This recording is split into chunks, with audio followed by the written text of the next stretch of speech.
In nastala je takšna spoštljiva tišina. Tako je prav pred čudovitim dogodkom, ki je pred nami. And now we have some very beautiful, respectable silence. And this is okay, because we have a beautiful event that is ahead of us. Spoštovane gospe, cenjeni gospodje, spoštovana dekanja, dragi prijatelji, kolegice, kolegi, študentke, študenti, lepo pozdravljeni. Ladies and gentlemen, dear colleagues, dear students, I am delighted to warmly greet you today on behalf of the Faculty of Design here in Ljubljana, Slovenia, on the occasion of the Urban October World Habitat Days 2025. For this annual event, Faculty of Design promotes the use of wood, and of course the international event World Habitat Days 2025 as well focuses on promoting wood as the material of the future in the context of sustainable urban living and design. Already in the start, dear friends, I wish you a very successful day full of new discoveries. World Habitat Day conference was entitled Wood for a Green Europe. I think this is a great decision. We heard, and we will still hear, that wood is very important material. So this is quite a good decision for this conference, of course. And I should say that I personally come from a slightly different world, one that touches and overflows something that we could say it is quite old-fashioned. We could call this world poetry, words. And since we are talking somehow about decisions, allow me to start this day with a small but excellent poem of Slovenian contemporary poet Boris A. Novak. Can I do it? Do you agree with me? Okay. A little bit of poetry already before the noon. Is it allowed to do this? I think yes. So, decisions. In Slovenian, odločitve. This is the poem written by Boris A. Novak, very famous and excellent Slovenian poet. So, med dvema besedama izberi tišjo. Med besedo in molkom izberi poslušanje. Between two words, choose the quieter one. Between word and silence, choose listening. Med dvema knjigama izberi tisto, ki je bolj prašna. Med zemljo in nebom izberi ptico. Between two books, choose the dustier one. Between the earth and the sky, choose a bird. Med dvema živalma izberi tisto, ki te bolj potrebuje. Med dvema otrokoma izberi oba. Between two animals, choose the one who needs you more. Between two children, choose both. Med manjšim in večjim zlom ne izberi nobenega. Med obupom in upanjem izberi upanje. Težje ga boš nosil. Between the lesser and the bigger evil, choose neither. Between hope and despair, choose hope. It will be harder to bear. So this is about the decisions, and today's decision is wood. Ladies and gentlemen, a very fine and very happy announcement to start this conference, the opening speech which will be delivered by our Dean. Professor Nada Rožmanes Matičić, Acting Dean, Faculty of Design, Ljubljana, Slovenia, be welcome on our stage. Dobar dan, prosim, izvolite, Nada.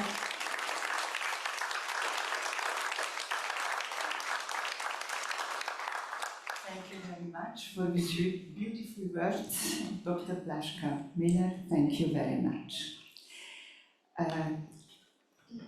Dear distinguished guests, respected colleagues, valued partners, and of course our dear students. It is with great pleasure and a deep sense of responsibility that I welcome you to today's World Habitat Day conference, traditional conference every year during Urban October, and thank you very much for your coming. As part of our month-long initiative Urban October, this event represents not only a continuation of our commitment to sustainable and socially responsible design, but also a focused opportunity to reflect on the transformative potential of materials. Wood is our most precious material in our Slovenia. In the context of the United Nations World Habitat Day, we are reminded that the way we design, build and inhabit our spaces has far-reaching consequences for our health, well-being and the resilience of our ecosystems. Today, the cities are really very impossible. Thank you so much for coming to our most green capital, Ljubljana, and we make really very great efforts to green much more as nowadays. The solutions that we're greening, not only the spaces around us, also interior designs, and all solutions have to be in this sense. As we know, wood is regenerative, wood is renewable, and it looks like a very rich material. It offers us very much solutions. Not only does it store carbon and reduce embodied energy, but it also embodies centuries of craft, culture, and biophilic values. Biophilic values are from day to day very important issues.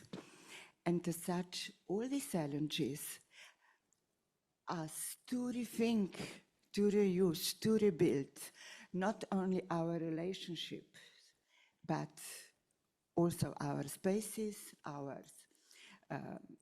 urban design projects, our old buildings, our homes.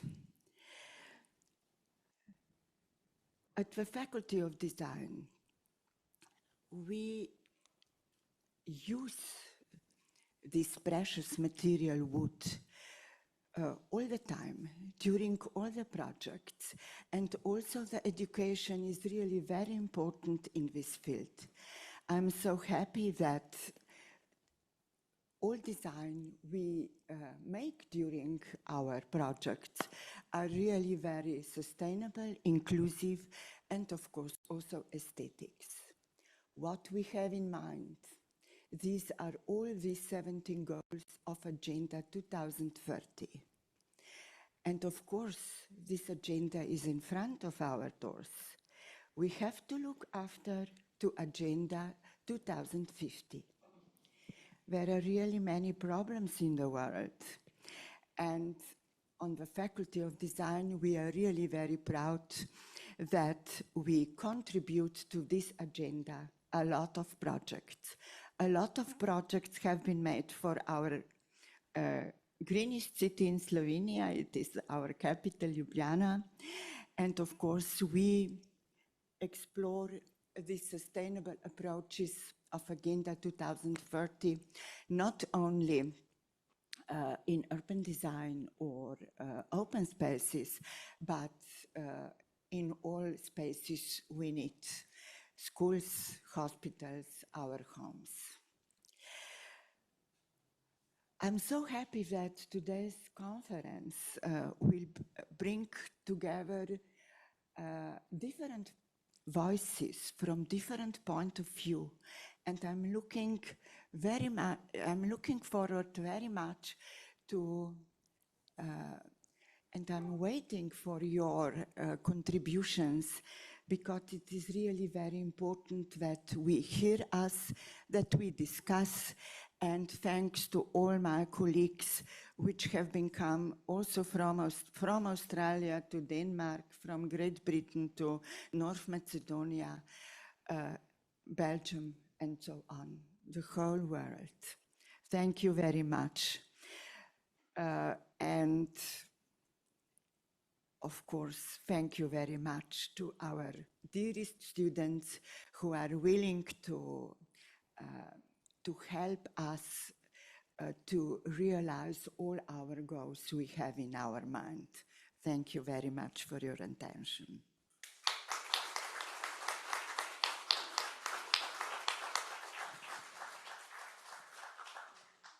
Hvala lepa, dekani.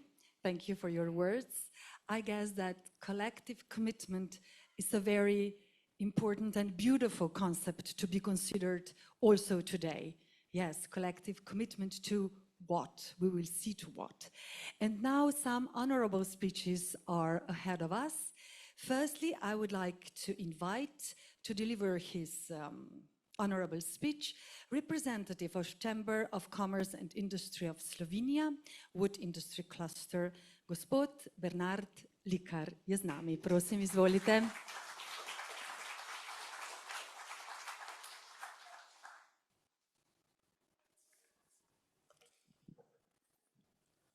Dobar dan, welcome. Sorry, I'm a little bit high here. So, it's a true honor really to welcome you in this vital conference today.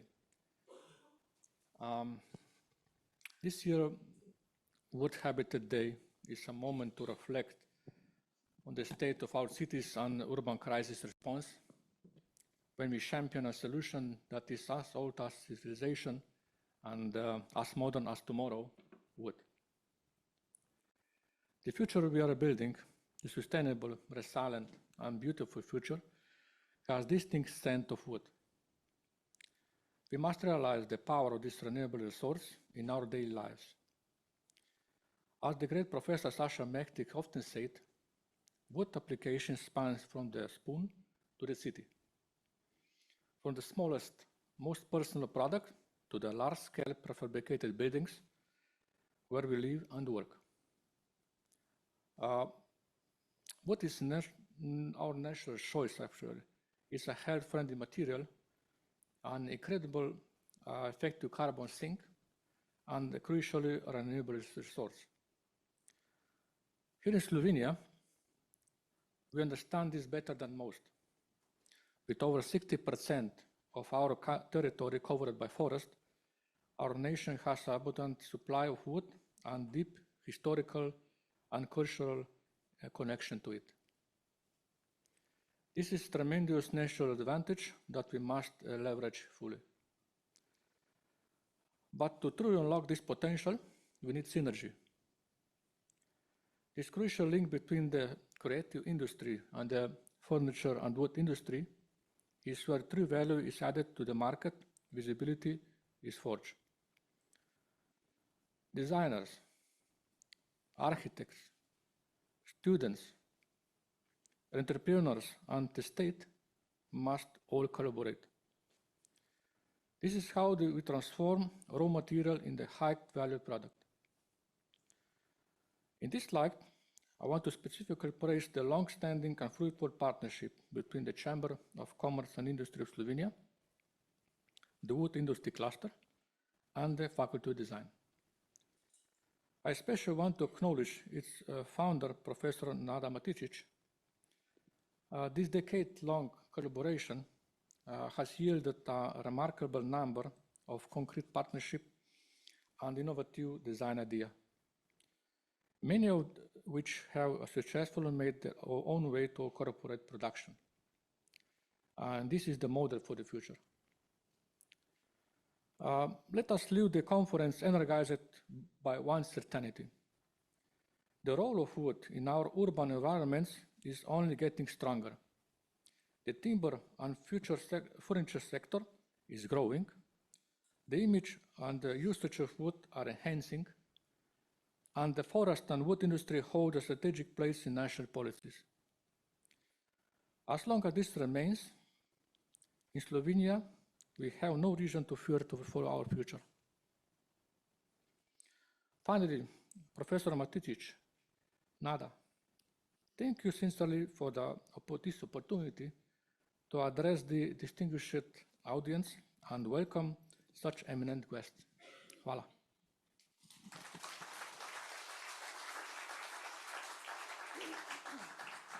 Hvala lepa za te pozdravne besede. Thank you for your greeting words. And now I would like to announce the speech delivered by Emeritus Professor, Architect Peter Gabrielčič.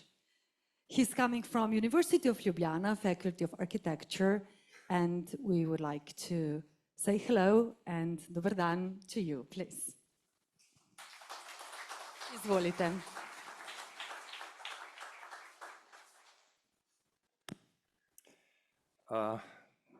Dear guests, dear colleagues, students, special students, because they are our future. So, like an architect, I prefer the wood, like my favorite material. Unfortunately, I didn't create anything from it. Till to now, till next month, for my neighbor who has a farm, I designed one high rack. Okay, it's something. Why is that? So, because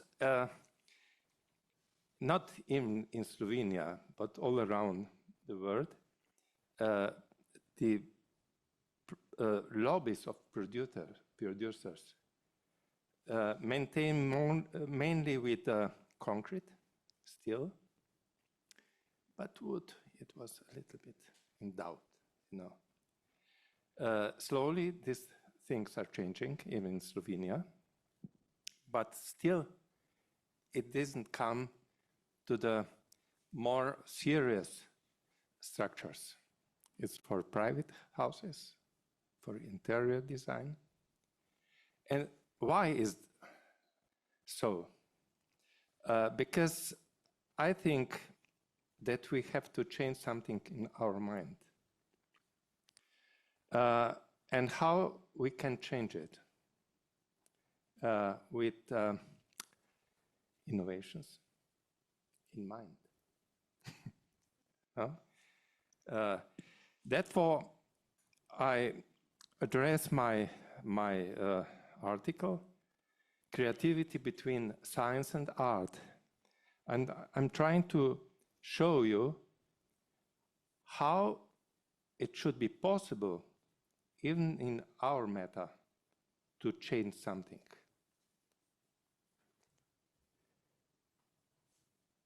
It's a matter about innovations. Innovations have always helped society grow. That's true. In the economy, culture, and everyday life. But they often happen by chance. But now, in that moment, we know how to encourage them. We can create good conditions in society, in our environments, in our schools, to support the inventors and researchers in their work. So we are talking about methodological approach. For common people, what is innovator? An innovator or inventor is for us a person who creates a new device, usually mechanical, electrical, and computer-related. But we should come in the doubt when we are looking for what is that kind of persons, those creatures. But innovators are not just crazy scientists or eccentric artists. Innovations can also be understood as a broader sense of the word. I'm usually in a doubt. Who is inventors? Are those the people who managing with some real material, solid materials? Or what should be with Masaryk concept of a new Europe?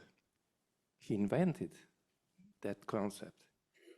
He was a clever man who can see problems in different way than most people. And this is a common for other inventors, for architects, designers, I don't know, those crazy inventors.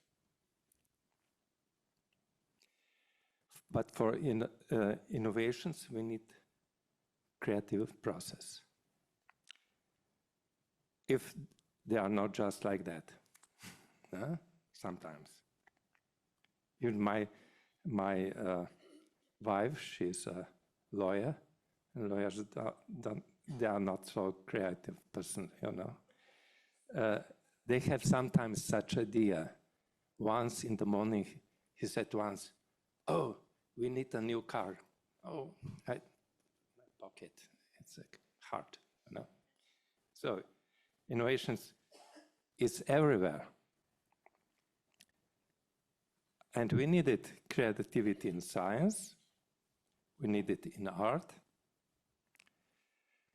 And science and art both are, in fact, trying the true and make the new things that help people. That, for me, the most reasonable thing. This is meta. They work, in fact, differently, but have the same goal. Pablo Picasso once said, "I do not seek, I found. Je ne cherchais pas, je trouve." With these simple words, Picasso showed the difference between two ways of thinking, the world of art and the world of science. A scientist searches using careful methods, testing and proof. An artist just finds using intuition, imagination, feelings, and creative ideas. One works with reason, the other with senses and emotions. Even though their approaches are different, both art and science share the same goal, the search for truth. Science looks for truth through experiments and analysis. Art finds truth by looking deeper in places others often miss.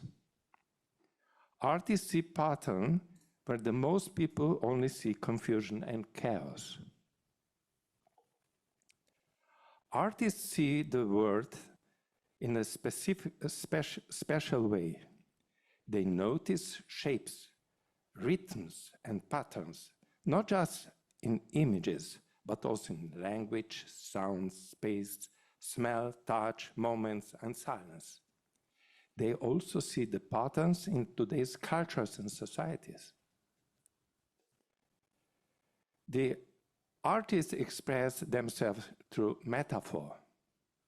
Metaphor bears most difficult task, to name something which is unable, cannot be expressed with words. The feelings on the human inner world, in our inner landscape. It is a sense of truth, a kind of higher knowledge that the artist communicates through their medium. It is prediction of something that has yet to take shape in the real world. It is a vision of the future. And for me, this is the most important task of the art. Otherwise, this is a just routine. To open the mind for the new coming things, to open new debate, open new task. But in this complexity, art finds a new role. It helps us explore and understand new social patterns and hidden structures in our time. Not through logic, but through feelings, imagination, and institutions. It was happening all the time in the art. The art usually step ahead unconsciously to extract something, how to say, to show to the people what should be possible in the future. So it's just open debate, but then the science make them sensible.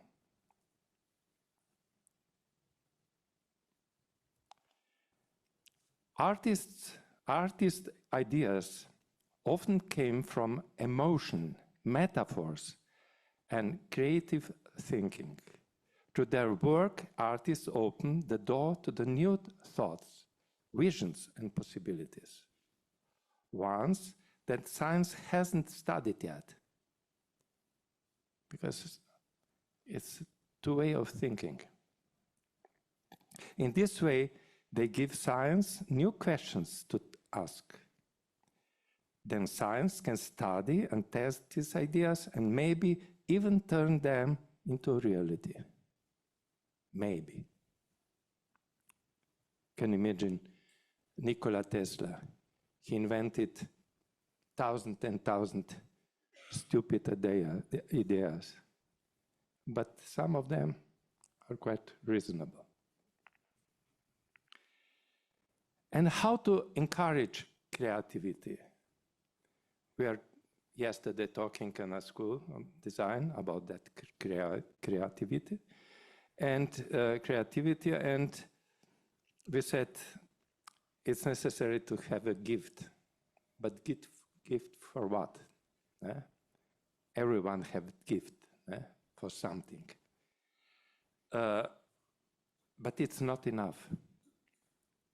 The systematical approach to creativity can encourage our knowledge how to manage it with that process. We know all the story about the brain. We have left one and right one and left one, and that all our schools, special middle schools, are oriented just on a left side, like that are training young people to be middle school professors at the end.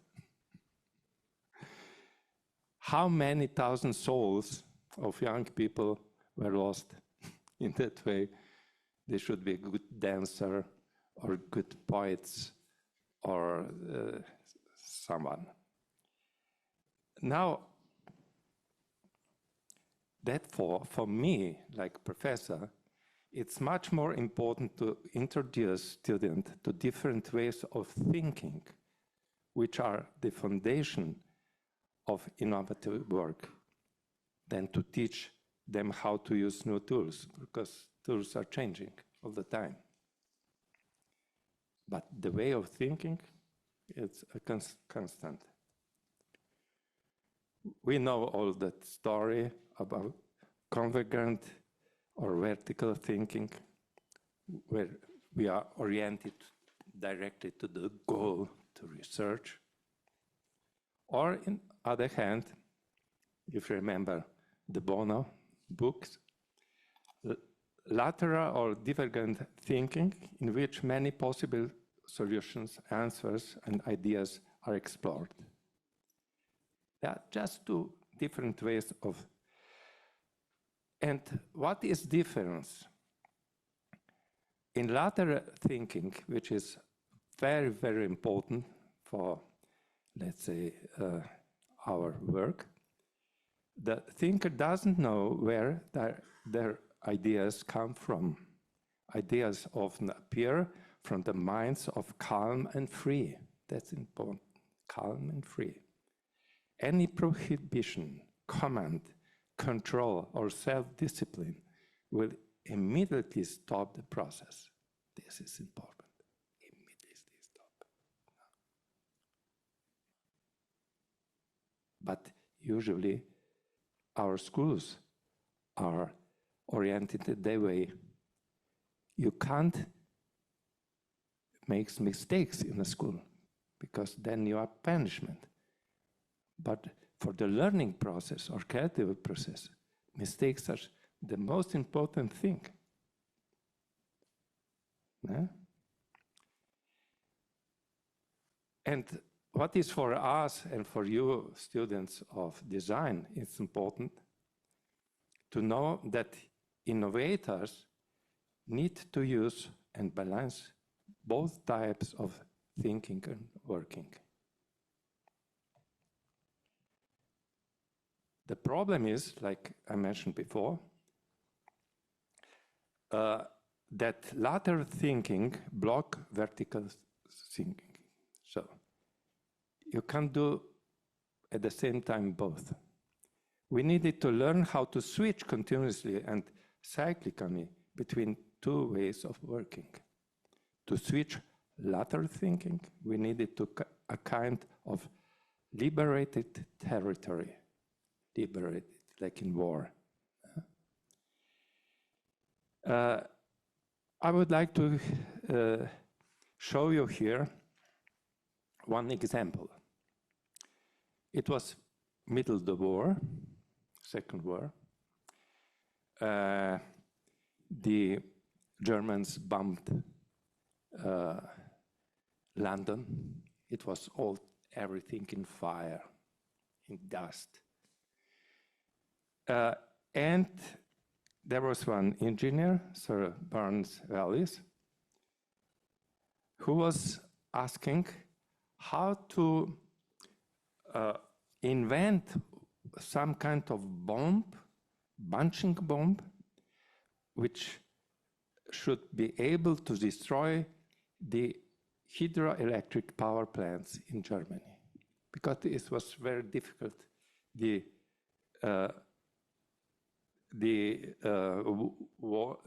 valleys are very narrow.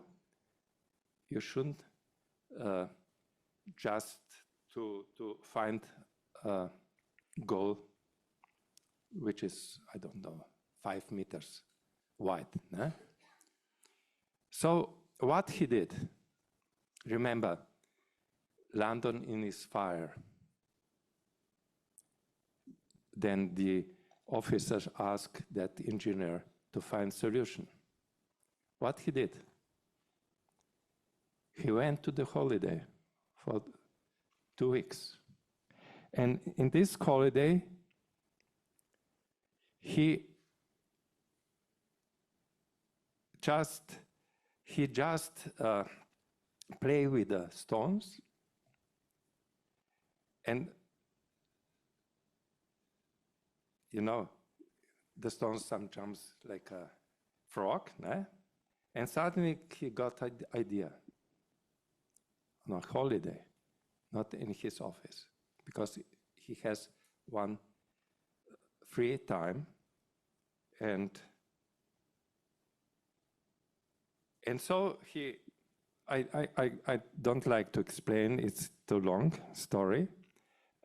He found a solution, explained that solution, and finally he make a bomb and to destroy that power stations. This kind of free land, it's important in our work.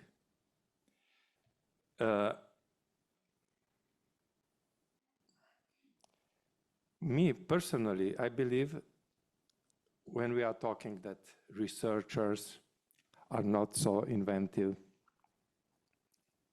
not so creative, because in our mind is that creativity is something connected with art, then we can say that I believe that creative process is very, very similar in both science and art. When we are faced with the task of finding a creative solution, we are all experiencing the blank page syndrome. I can remember in the movies, writer who are trying to find idea on a blank page. And therefore, we organize our research work or creative process on 5 stages. First one is the same with both for the architects, for the designers, and for the researchers in mathematics, let's say. First, if you get a task from a client, you are in panic, what to do. So you must go to stage 1, preparation, reading something, listening, asking people, interview and so on. Then the second stage is incubation, when you need it maybe months to collecting all those information in yourself. And then the third stage, it's illumination, eureka moment. Suddenly it's like in glasses. If you put in, you can see things clear. And fourth is evaluation, and finally realization of it. So at the end, my project won. It was competition for the new bridge in Ljubljana, the smallest bridge of mine. I have about 35 bridges. And idea was how to make it very thin, not to show the straight, but to make illusion that it's a lighting. It's like somebody who are going like a flowing carpet. So very thin. And this was the starting point, but we used a lot of research in a technique, in a and in architecture. That's all.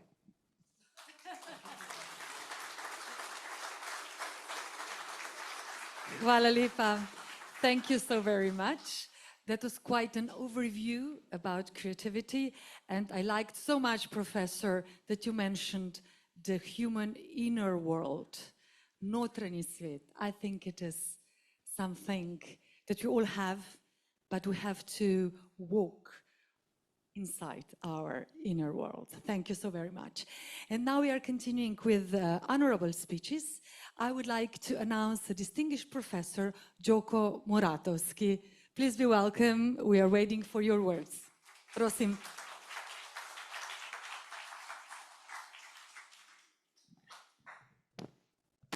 Good morning, everyone.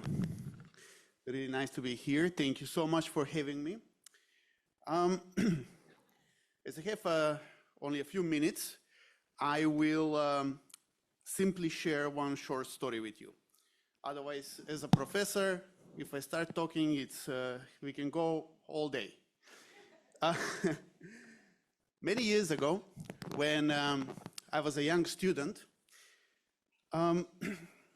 there was one lecture in my history of art classes that left a very big impression on me.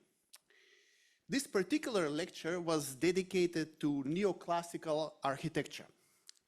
And the professor was sharing various examples of that.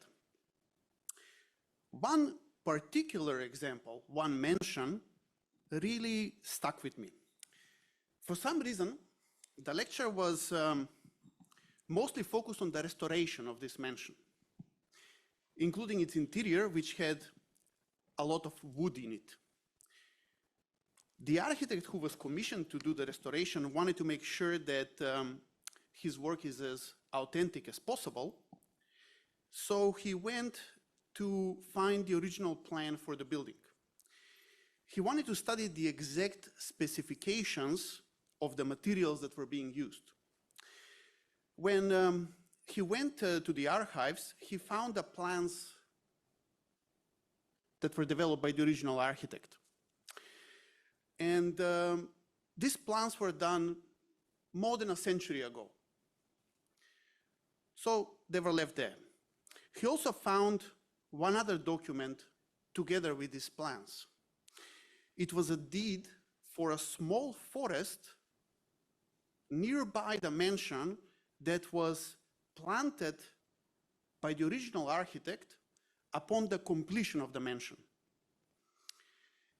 And there was a note to the future architect who may be undertaking renovations at some point in time. The note said that the trees in this forest are of the same kind of wood that was used for the interior of the mansion. He also noted that by the time a restoration may be needed, these trees will be mature enough and should be used as timber for this specific purpose. This was not even the main point of the lecture. It was more like a side note out of just a curiosity, point that was just told to us. But this story really stuck with me for all these years. The original architect was a true visionary, and it was very inspiring to see this kind of futurist thinking. This is a unique example in this specific context, but it is not a new practice. Old seaside towns have had a long practice of planting oak forests for the purposes of their shipbuilding industries. The people in these towns were not planning years ahead, they were thinking centuries ahead, given how long it takes for oak trees to mature so they can be used for that purpose. And in some places, this practice ran until the 19th century, until the point when new technologies and new materials were introduced for shipbuilding purposes. When we design with wood, we are not only working with a material, we are engaging with time. So what if we apply the same type of principle today? Imagine if every important building constructed today came with its own small forest, planted with the purpose of providing the material for future renovations. Such an approach requires foresight that extends beyond a single generation. When we plant forests for future use, we design with sustainability in mind, we design with resilience in mind, and we design with authenticity in mind, because we allow for this authentic intent to continue. And we are leaving a legacy for the next generations when we do that. So that are my notes on this topic. Thank you so much. Hvala lepa.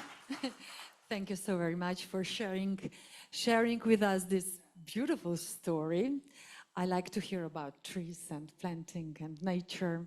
That's beautiful. And now, ladies and gentlemen, I'm happy to announce our next distinguished speaker. Architect Takehiko Iseki is with us, Zaha Hadid Architects, London, UK. We are very pleased to having you here. Pozdravljeni, lepo pozdravljeni. Hello, everyone. Some of them we met yesterday. Thank you very much for invitation for Faculty of Design and everyone who hosted this event. This is my first time to come to your beautiful country, and I arrived at the airport 2 days ago. It was a simple airport, the one I've ever been. There was no one waiting for me at the terminal. I was alone. I went to the taxi stop to pick up a cab driver. The only couple cab driver was waiting for some passengers. And I was the only one came from the airplane.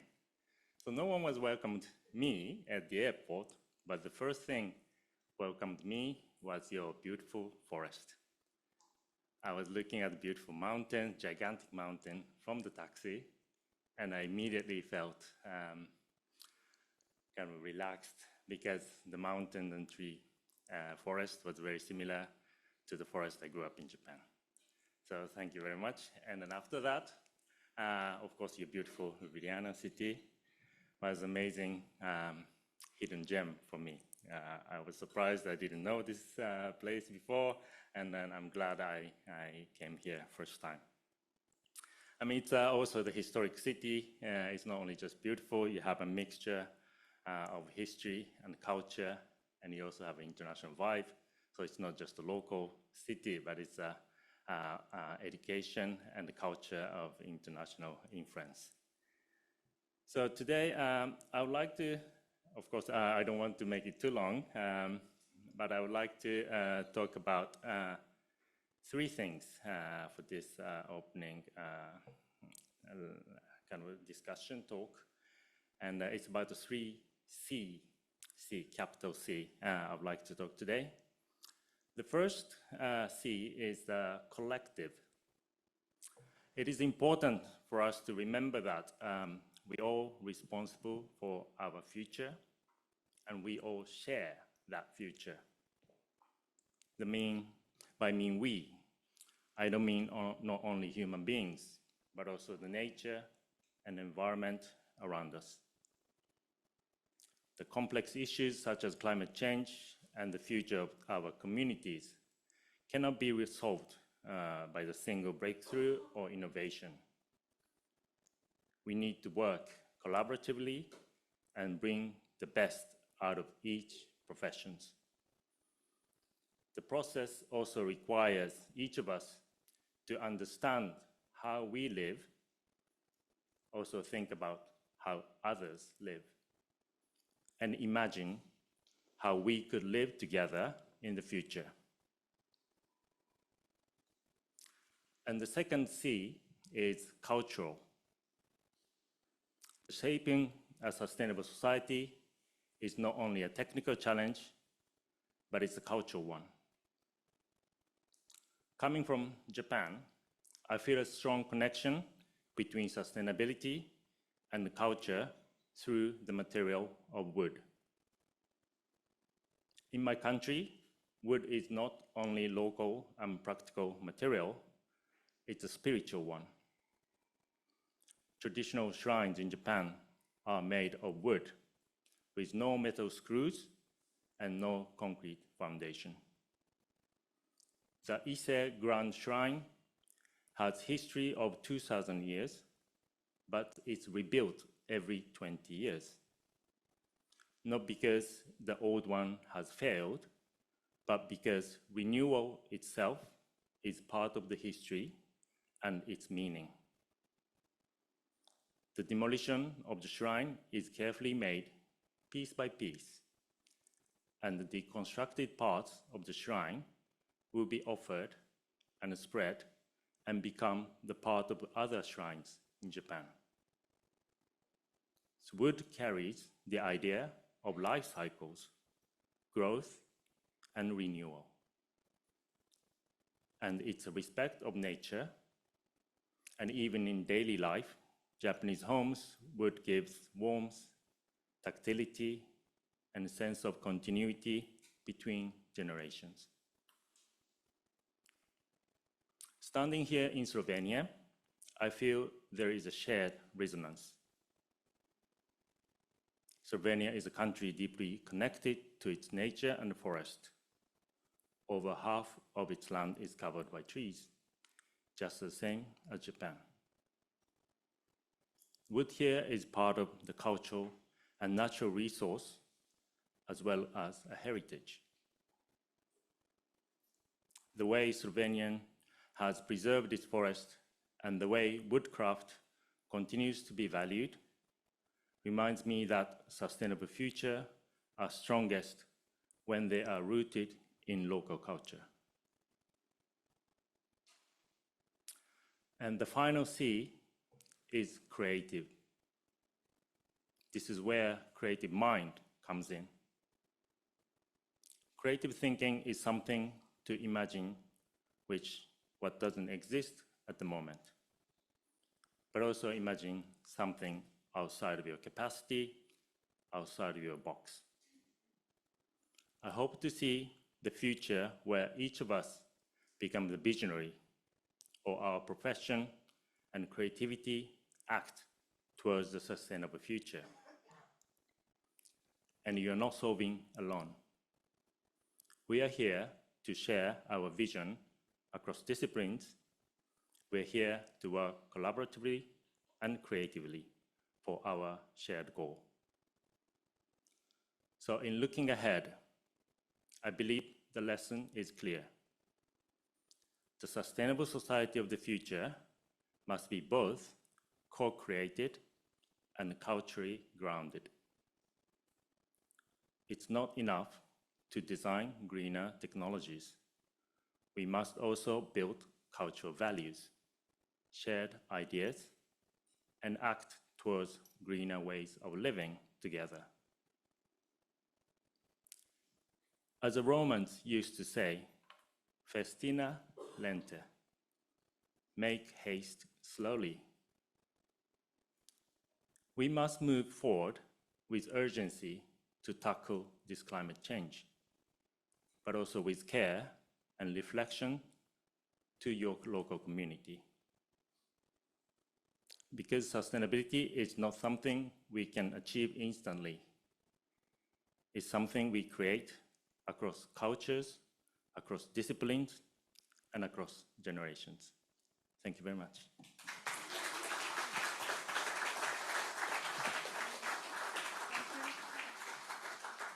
Hvala lepa. Thank you sincerely for your beautiful words. Thank you for mentioning responsibility. Thank you for mentioning respect and cultural values, very important concepts. And now, ladies and gentlemen, drage študentke in študenti, I am happy to announce the conference contributions. Starting with Veronika Gruden-Bolle. Veronika, dobrodošli. Vice Dean for Quality Assurance and Social Responsibility. She comes from Faculty of Design. Veronika Gruden-Bolle, be welcome, bodite dobrodošli in izvolite. The first contribution. Hello, everybody, and a warm welcome also from my side. Welcome to all our foreign guests, and of course to our students, especially the first year students. And I would like to express also a warm welcome and greet to our online participants. I guess our project partners are also following us, through live streaming. So I have a really nice task today to introduce you with DERVA project, which is a European project I am coordinating along with my distinguished colleagues, Professor Jasna Hrovatin, I'm sorry for that, Assistant Professor Mojca Perše and Nina Šušmelj. They are actually helping me with the contents, topics, and communication on that project.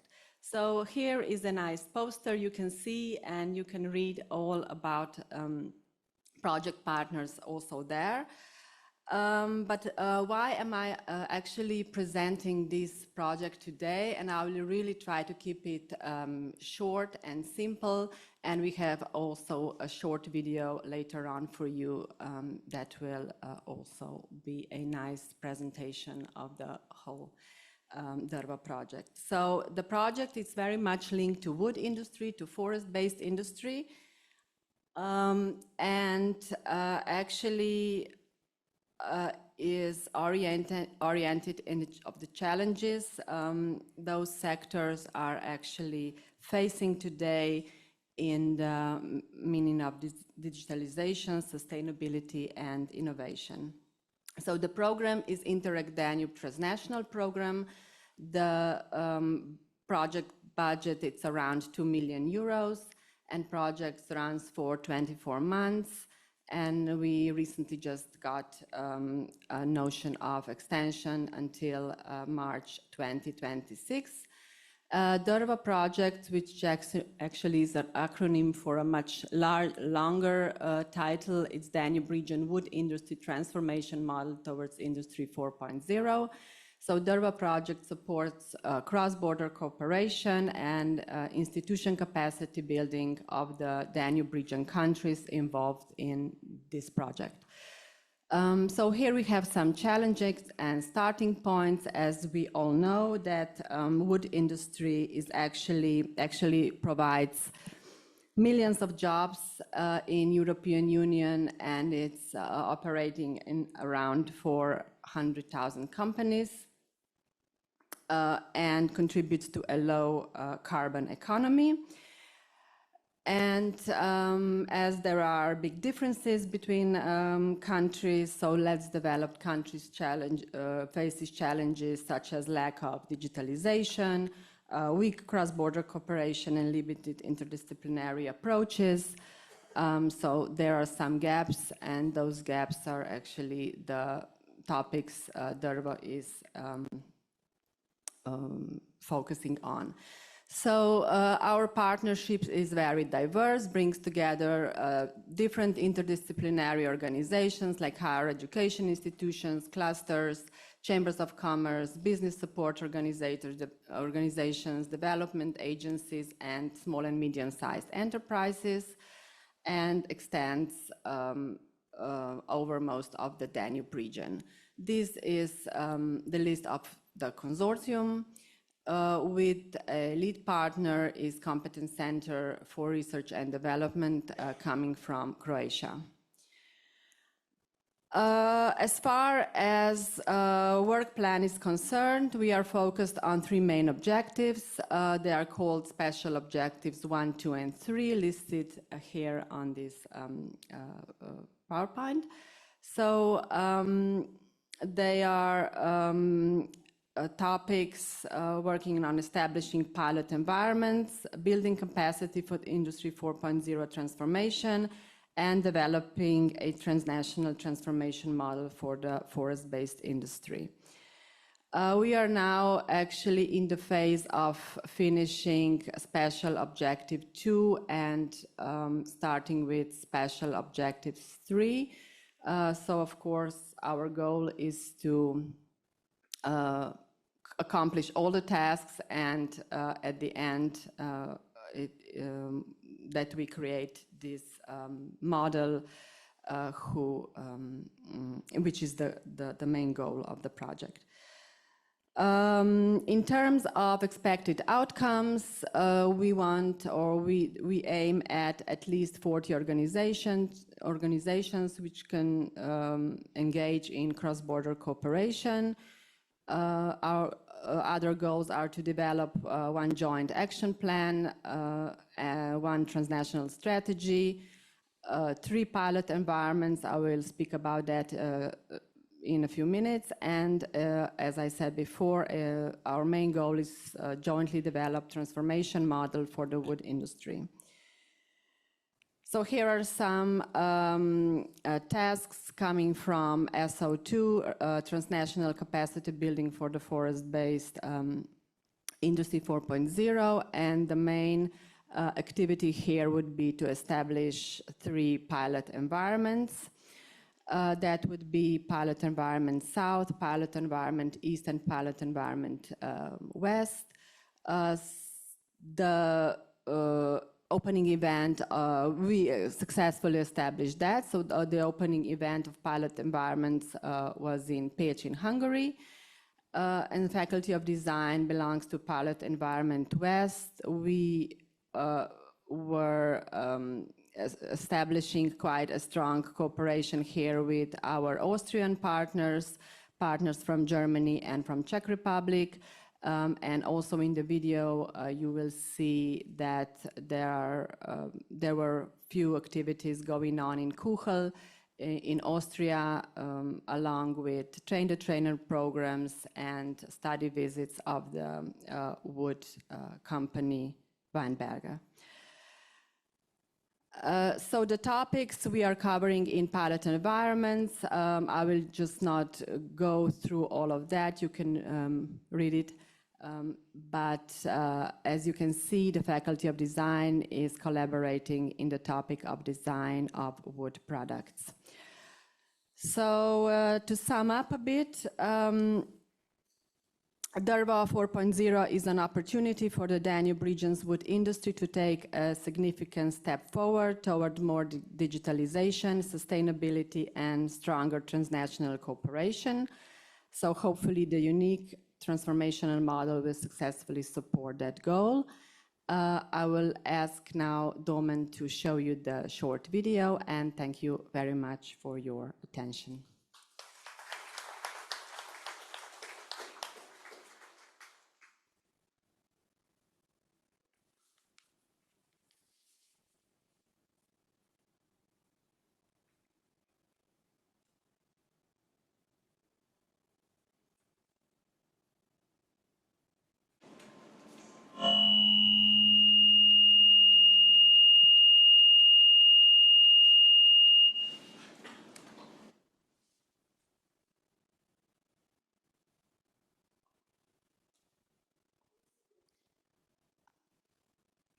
I'm sorry for the volume, but yeah,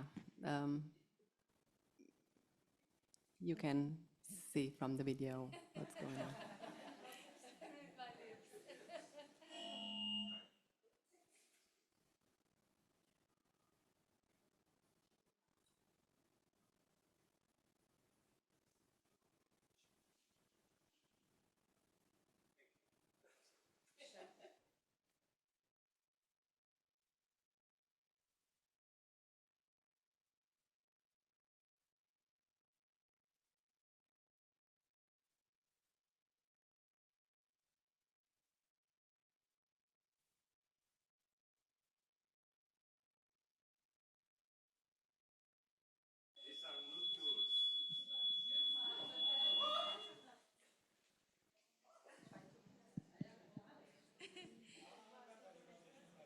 And 1, 2, 3, yes, it happens. You see what might happen. Thank you so very much, Veronica, for presenting your ambitious project. Thank you. Yeah, it was very interesting to hear about your project, which is very ambitious. And next time we should learn to read my lips, right? Maybe. Yeah, it happens. But we shall continue. And now we are going to Biotechnical Faculty, Department of Wood Science and Technology. Vice Dean for the field of Wood Science and Technology will be speaking. So I am welcoming Associated Professor Max Merela. Max, be welcome. Dobar dan želim, izvolite. Thank you very much. My voice won't be so annoying as this beeping now during the skip. Dear organizers, dear guests and precious students, if I would knew how many students are here today, I would design my presentation completely different. But just maybe to take a home message, today several times we already heard how beautiful, how fine, how wood is the material of the future. Design your products from wood, but be aware that wood is a living material. Now it's not living anymore, but it was alive, and it is very heterogeneous. It has very different properties. You're sitting in laminated 10-layer wood made of beech and oak, and you are standing on the floor made of Scots pine.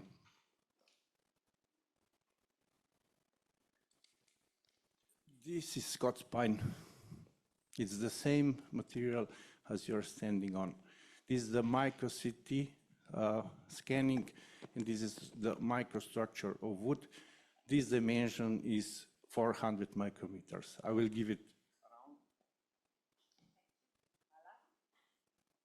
So my topic will be completely different, but I think it's a good point that you realize when using wood for your products, design your project, have in mind about wood properties, because wood is a fantastic material.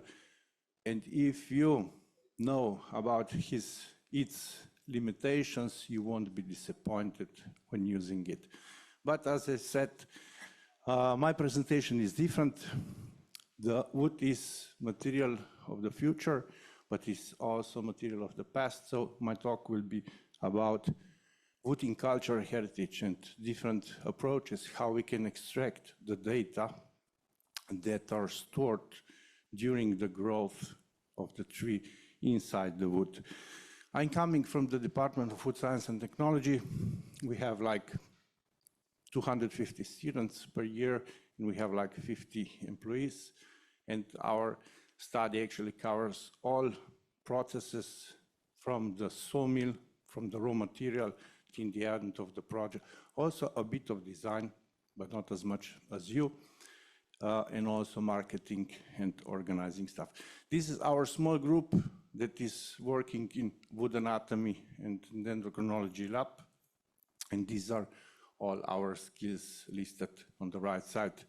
I won't read it down, but as you see, we have very dynamic work also.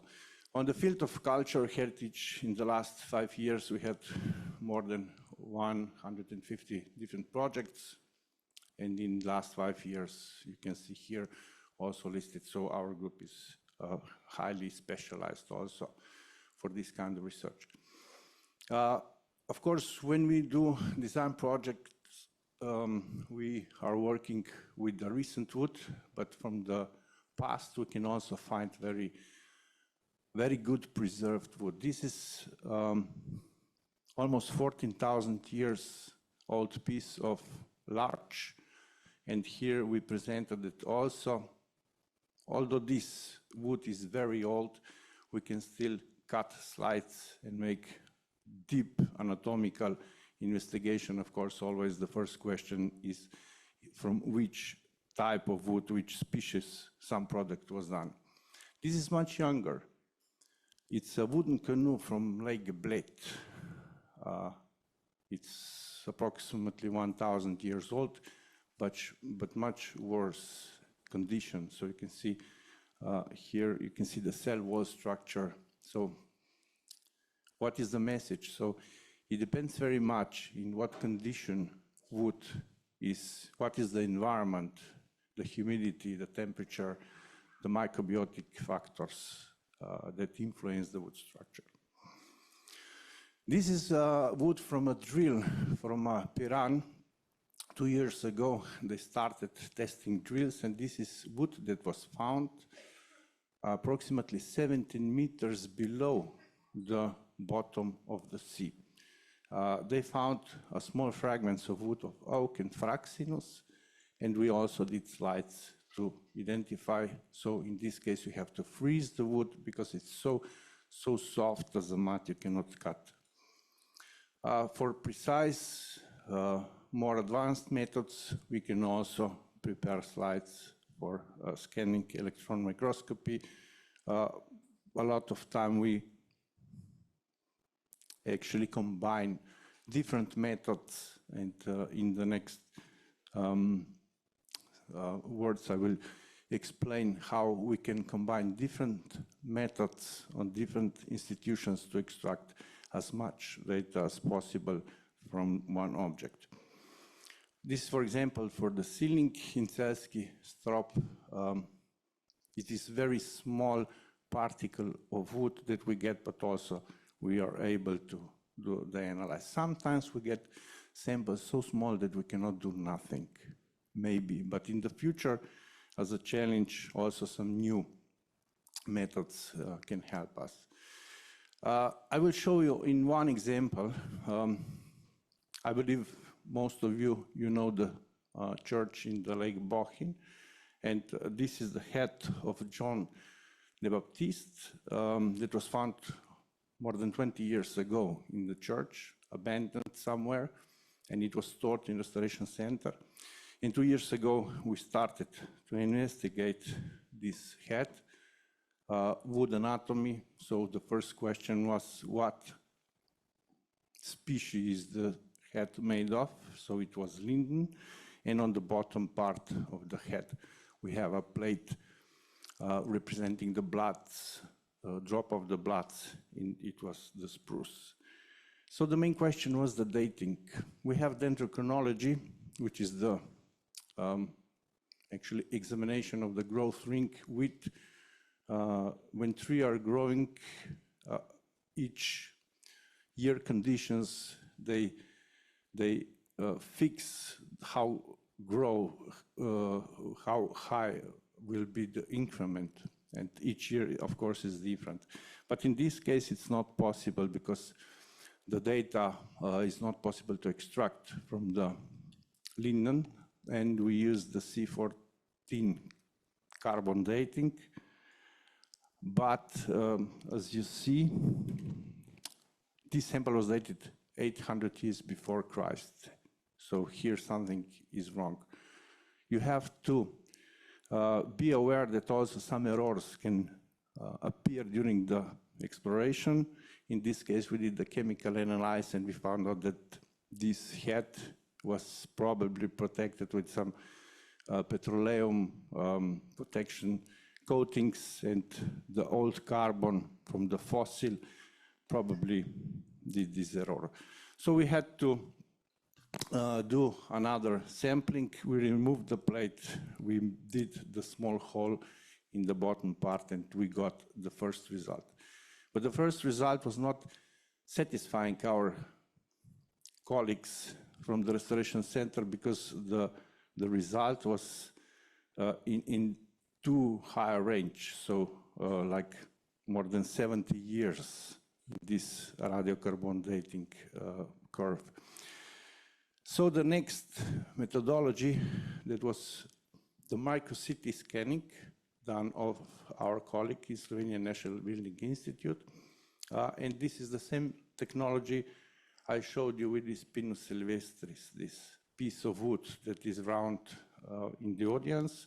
But in our case, we didn't go so in deep, so precise. We just had to count the growth rings.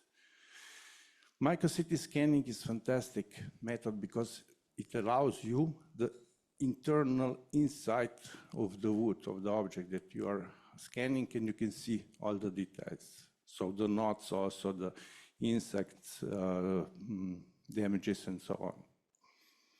So with this methodology, we were able to plan very precisely the second sampling, and finally we got the date. So it is, the head was dated in 1,250 years. Also, a good approach when exploring the object in culture heritage is to make a digital twins. Probably you know some scanning technologies. And after the technology of scanning, you get the 3D object. So this is the result. You can make a very precise scan, and you can make it a 3D object printed. And this is, for example, for blind people, how they can feel, to touch and see actually the object. And then when we have all the data, in our department, we also have a group that is specialized for the CNC profiling, and with the help of technology, we can also make some copies of this, and this is a very good start for restorators, how they can finish the work. So this is like one prototype I also have here. I won't give it around, it's a heavy one. You can look during the break. And in this speech, I just wanted to explain how not only on our object, but also in your projects, if you have some goal for the students especially, please employ all the input data you already had during the study and look around, also networking like this one, and extract all the data that you need, the input data for your projects, and your success will be for sure in the future. Thank you. Hvala lepa. Hvala lepa, professor. I would say that you're a kind of wood detectives. Isn't it like this? Wood detectives? Sometimes, yes. It was very interesting. Thank you. And now we shall hear the contribution of PhD candidate Lucia Rjavec-Primožič. Lucia, may I invite you to the stage? Please be welcome. Dobrodošli, izvolite. I shall say that Lucia is coming from the Faculty of Architecture here in Ljubljana. Hello, everyone. First of all, thank you to the Faculty of Design for organizing this beautiful event, allowing us all to exchange ideas and experience. And thank you also for giving me the chance to present a bit of my work and research. So as said, I'm coming from, well, I obtained my master's degrees here at the Faculty of Design under the mentorship of wonderful Professor Inge Kalan-Lippard on the topic of biophilic design. And as this topic really intrigued me, I decided to continue my research and deepen the knowledge. So I'm currently a second-year PhD student at the Faculty of Architecture.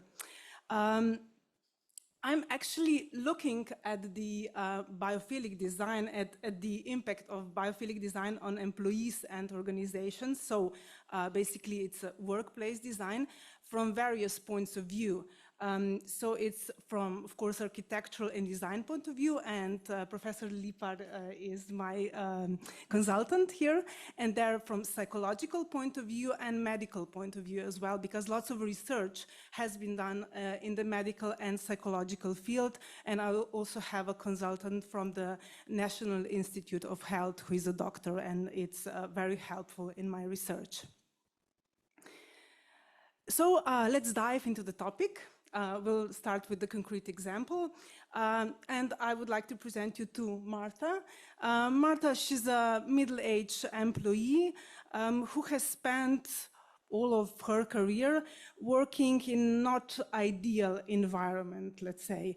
Working in open space, in very crowded open space office situated in a generic industrial zone with little access to nature, with little chance to work focus-oriented or to have like quality communication with her colleague. And unfortunately, as I'm doing my research, I see lots of this kind of environments in our work environments, workplaces, expanding from simple offices, then also medical facilities and shopping centers, etc. But then there is a question, if she spent her career in an environment more like this, perhaps her state of well-being would be better now, and perhaps the toll on her psychological and physical health would be diminished. We would wish Marta and all other employees to actually have access to natural light, to be surrounded by more greenery, to have environment that encourages good communication, cooperation, but also allows some focused work and some quality breaks as well. Let's take a look now at some numbers, at what's the real situation. For example, in Europe, we spend nearly half of our waking lives working, and I think we actually work even more. This is the official data, but as we know, we often bring work from home, from office to home, and then we spend some time sitting, commuting, whether in cars or trains. And we spend the majority of this time indoors in sedentary activities, doing sedentary activities, which is detrimental to our health, so to our physical health. It increases the chances of cardiovascular disease and overall mortality. Then there is a huge mental impact, like workplace stress, burnout, absenteeism. I'm sure you're familiar with this data. And then there's also this cognitive impact. So we are constantly connected digitally, so there's digital overload, the overload of information, and which then kind of leads to reduced attention spans, and there is less space for creativity or for like peaceful and creative thinking, as Professor Gabrielčić mentioned, that we need this kind of breaks, of active breaks. Then, of course, the consequences.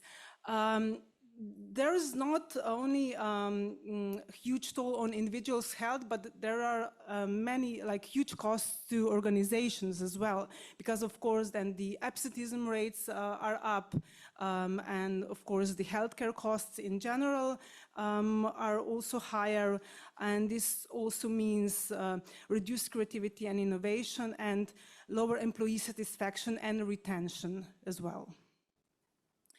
Maybe this sounds a bit idealistic, but what if part of the solution would be bringing more natural elements back to our work environments? Here, I would like to introduce the concept of biophilic design. I'm sure you are already familiar with it, but just to recap a bit, it's actually the idea that people are intrinsically connected with nature, and that being in natural environment would provide us with many benefits. And we could introduce or apply this kind of measures by allowing visual connection with nature, then of course by bringing in natural materials such as wood, of course, and to actually pay attention that there's not only this visual stimuli or visual relaxation, but that we address all other senses like touch and smell and hearing as well, which would then give like the overall satisfaction of our physical and psychological being. Then there is of course natural light, shadows, natural sounds, etc. And not to forget, as I mentioned, sedentary activities. We really need to address this problem by somehow encouraging more movement with bringing some elements in the spaces, workspaces. Biophilic design is not something new. It's actually something we've been rediscovering in the last decades. Here I listed some examples from Islamic architecture. So this is a picture of typical Moroccan riad with a fountain in the middle, where the cooling water, the water effect of course cools the air, but also provides the feeling of tranquility and peace. And that the Japanese architecture traditionally actually allows the connection between the outside and the inside with this kind of porches and gavas. And of course, the Romans knew already how important is it to incorporate natural elements in order to create this kind of spaces of tranquility and also creativity and thinking. So this is then the design that heals. And as we are living in the society that constantly needs to have some scientific proof or research that this is true and that it is worth investing into it, luckily the medical and psychological fields have been doing lots of research in this field. And the outcomes are very positive. So it has been proven that sensorial exposure to nature reduces impulsive decision-making, which is like really important in work environments, but also in educational institutions, for example, or re-educational institutions such as prisons. Then people exposed to nature or natural elements would choose long-term benefits over immediate rewards. Again, for educational purposes, or also in this like a highly stimulative world is something worth considering. Then the cognitive function and attention restoration are also improved. And they have measured that actually exposure to nature or natural elements reduces heart rate, blood pressure, and stress level cortisol. Another research from the medical field actually shows that the exposure to nature has similar effects as brain painkillers. So it activates the areas in the brain that process pain. They use it a lot in treatments, in psychiatry, and also in other specialties.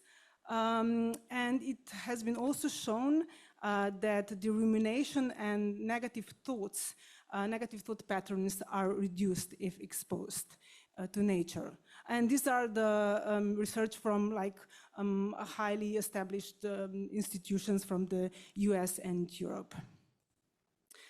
So in the medical field, this has been applied already. Here are a few examples. For example, Paimio Sanatorium from Alvar Aalto. Aalto was one of the pioneers of this kind of approach. And also Slovenian architect Stanko Kristel, who was responsible for the design of the biggest national hospital in Slovenia, took inspiration from Aalto's ideas. Unfortunately, his plans were not completed. The whole project was not done according to his plans, but a few of the elements were introduced.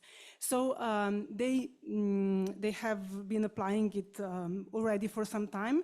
And then the question arises if this kind of design can actually help healing patients, why wouldn't we use it also for healthy people who are experiencing everyday stress? Because it's always better to prevent than heal. Some research have also been done in work environments, especially in team dynamics. So this is also design that connects.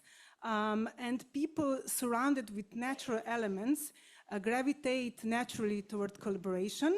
There is reduced stress, and they actually are more creative. So this is good for the employees, good for the business, good for the health. There is reduced absenteeism, enhanced creativity, and more talent attraction, alignment with corporate responsibility goals. I know I'm exceeding a bit. So I would just like to finish with the thought that we're deeply connected to the spaces around us, and it's very important what kind of elements we surround ourselves with, because this would shape our inner and then consequently outside world as well. And again, Marta, let's think about her when designing our next workplace project. Thank you very much. Hvala lepa. Hvala lepa, Lucia, and a lot of success in your future researches, PhD work.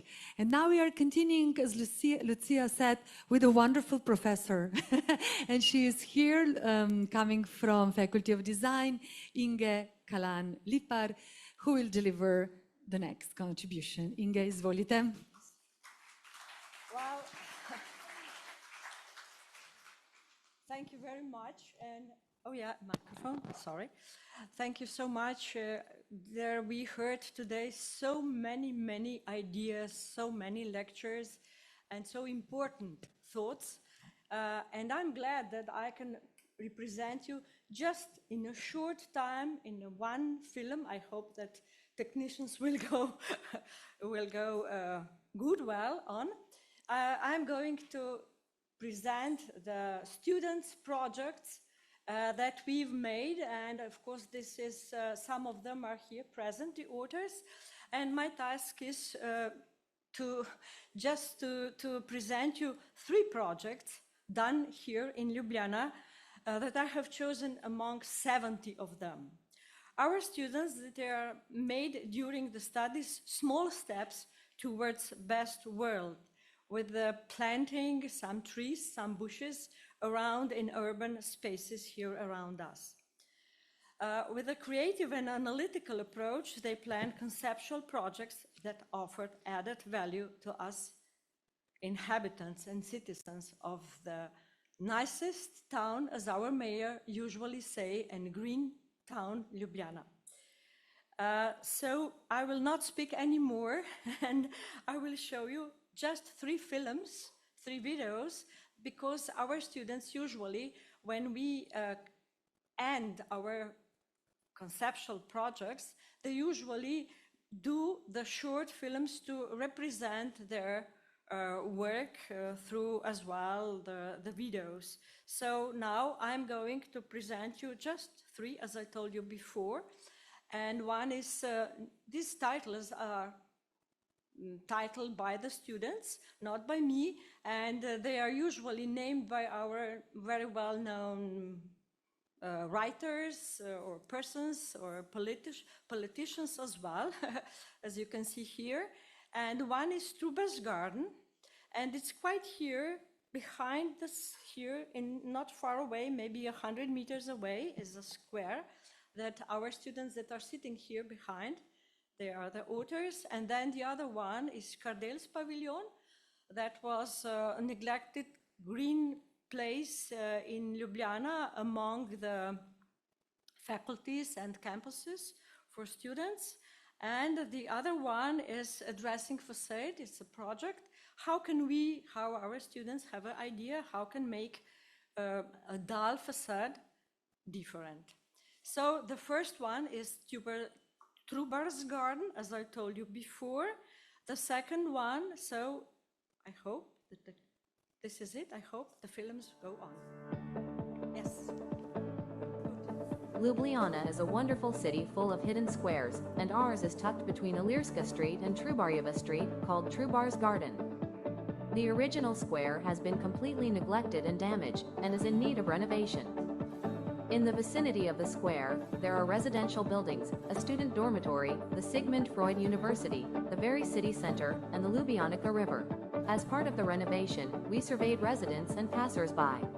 While most responses were positive, some older residents expressed concerns, which we respected by preserving the square's original forms and openness. We aimed to keep the space open, safe, and functional, while bringing it back to life as a green meeting point where nature, history, and community intertwine in the heart of the city. Just like the nearby Ljubljanica River, life in the garden flows calmly yet vibrantly, full of shared stories. To support this vision, we carefully selected materials that embody both strength and warmth: concrete, strong and enduring, shaping the foundation of the square; wood, soft and inviting, adding a homely touch; and cordon steel, robust yet expressive, whose unique patina brings character and attracts attention. The next presentation is Kardel's Pavilion, and I must tell you that these voices were Kardel's Pavilion filmed is a the large students. circular construction which takes the form of an 8 with 4 branches which lead towards the great and small circle. They are designed to separate pedestrians and cyclists from each other so that they can visit the Kardel's Pavilion more safely. The idea for the lamp sums up the shapes of the structure, the logo, and the overall graphic image. You could say that it is therefore a synthesis of all the elements to date. The lamp is a very light stainless steel structure in matte black, which at different times of the day creates different effects in the park and thus different experiences for visitors. We have created a modular system and placed several models with different destinations in it. The basis for the model is the cylindrical shape of the same diameters, which with the help of various snips can be combined in a large model. Thus, we got 4 shapes from the basic model to which we added dynamics with different heights. Inside the modular system, we have seated areas, bicycle rooms, vegetation throughout, water elements, and trash cans. The Cardel's pavilion is the intersection of all generations. On the one hand, it encourages recreation and healthy living. This is reflected in food courts with a healthy food assortment, in pedestrian and cycling trails designed to constantly move around, and modular elements consisting of green troughs and fountains for a pleasant atmosphere.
What makes a building come alive? Is it its interior? Its exterior? Or both? This is our house of interior design. Inside it's alive, but outside, you be the judge. What could we do to make it more attractive, more alive? Thanks for the inspiration, Spider. Pretty cool? What about this?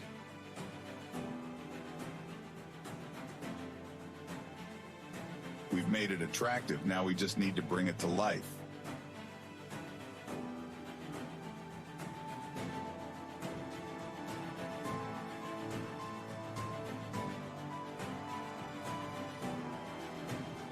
The new facade isn't just about aesthetics. It actively improves air quality, reduces energy consumption, and enhances the environment.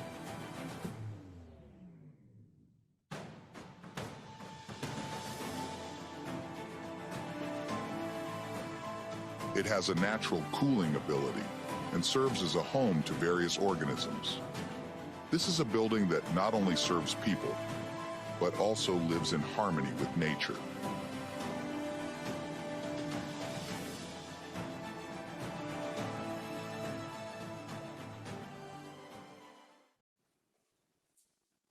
So, thank you. And I'm really glad and thankful as well from my students that they did such a work. Yeah, microphone. Yeah, it's okay. Everybody heard me already. Okay, yeah. Thank you. Thank you, Inge. So Inge extended the thanks to her students. Thank you so very much, and we are continuing with another contribution, which will be delivered by architect Marian Pobolshai. Please be welcome. Marian is here. Co-founder and principal architect, Superform Ljubljana, Slovenia. Bodite dobrodošli.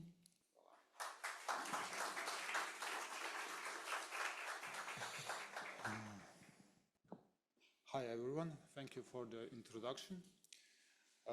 Before we start, I would like to thank Faculty of Design for the invitation, and also, of course, Dean Nada Maticic. We are very honored to be here. So, before I dive into the main topic, let me introduce our process of design. At Superforum, we believe that architecture is not just form and function. We always seek for story, symbol, or association, or something that sparks the imagination. In the hands of an architect, imagination becomes a powerful creative tool.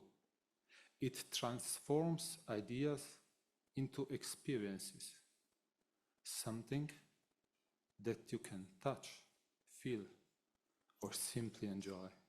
This is architecture, unique and alive.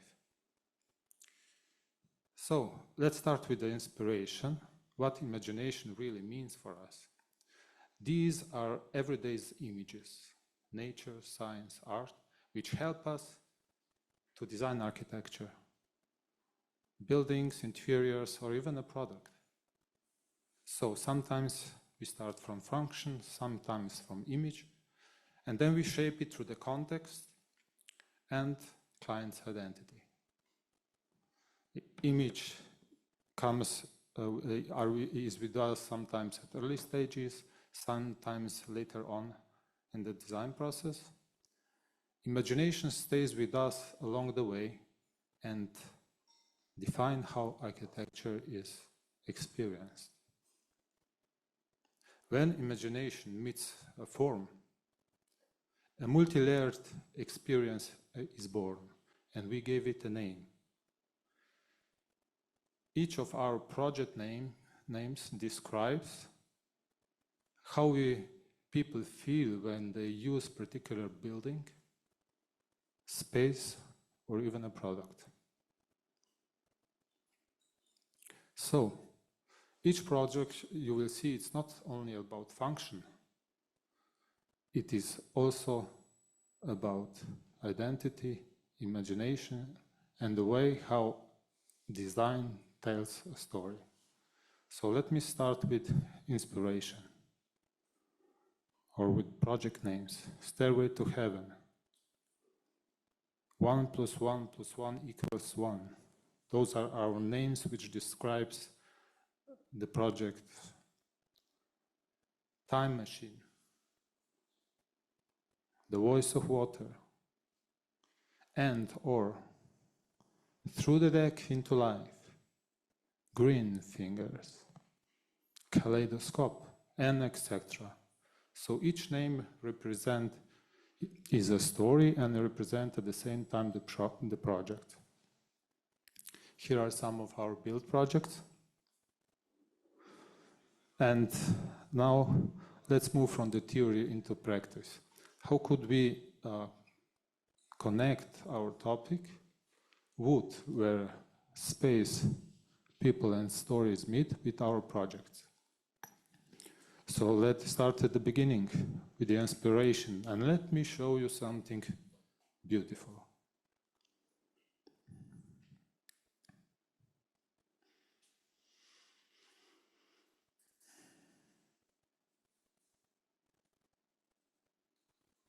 Motion. And this is a project name of our next building. So I will show you showroom and car park sequence of motion. This is a scheme of existing terrain, and we demolished old buildings and parking lots, and we fit in the two-story car park. And in front of it, we placed the showroom. We built it with the cross-laminated timber panels. Why? The company produces a forestry machine for handling wood. So the timber is some kind of their DNA, sustainable, ecological, and symbolic. At the outside, you see very simple structure, but the inside, we designed two-story dynamic space. How did we design it? So the crane, the company main product, become our design tool. So by freezing their movements, we got frames, and these frames opens our two-story dynamic space. With the same design language, we designed a car park, and the trees form a green ring around the car park and somehow hide this big structure in a small town. So let's see some renderings. On the outside, we see basic structure. And at the side, we see the opening of a timber panel with the shape of this dynamic frame. Inside, we see several of those dynamic frames which adapts to different needs and functions, and a showcase for forestry machines. Closed cells hiding service rooms, two-story car park, opens at one side, and inside we use two materials, concrete and metal. We wanted to achieve wider distances between the columns, and at the same time we create more vivid space. So the next project is a family house. The project name Heurek Kickstarter. And Heurek is one of the strongest symbols in our Slovenian tradition, but somehow losing its purpose. Our project is a reinterpretation, or we call it Kickstarter, how this heritage can continue with a new form and with a new content. This is a concept scheme. So we spread this simple structure of single Heurek across the site, and those walls limit the spaces. At the same time, they filter light and control privacy. In what way? Let's see some photos. So we see those wooden walls which define spaces, and spacing of locks also filter light and control privacy and views. We have also sliding walls of locks, which opens almost magically and connects inside with the outdoors. Metal accordion doors also connect house with the swimming pool.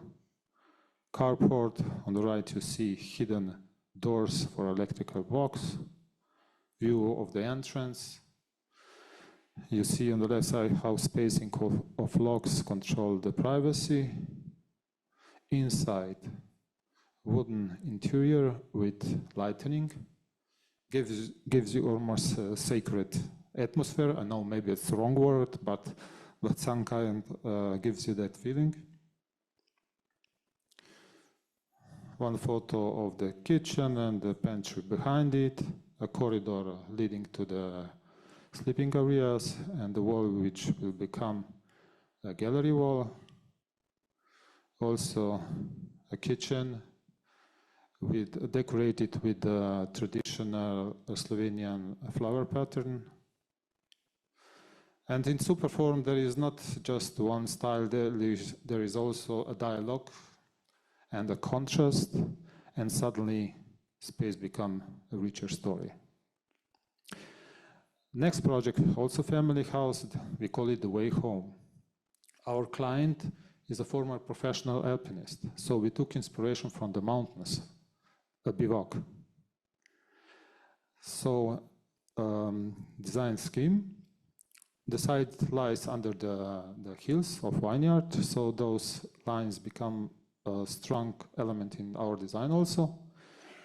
And the roof, as a basic element of the house, is a reminiscence of bivouac. So the shifted elements of those single units of house are connecting also with the hills. And so those elements creates, let's say, a safe refuge, a bivouac. We call it The Way Home.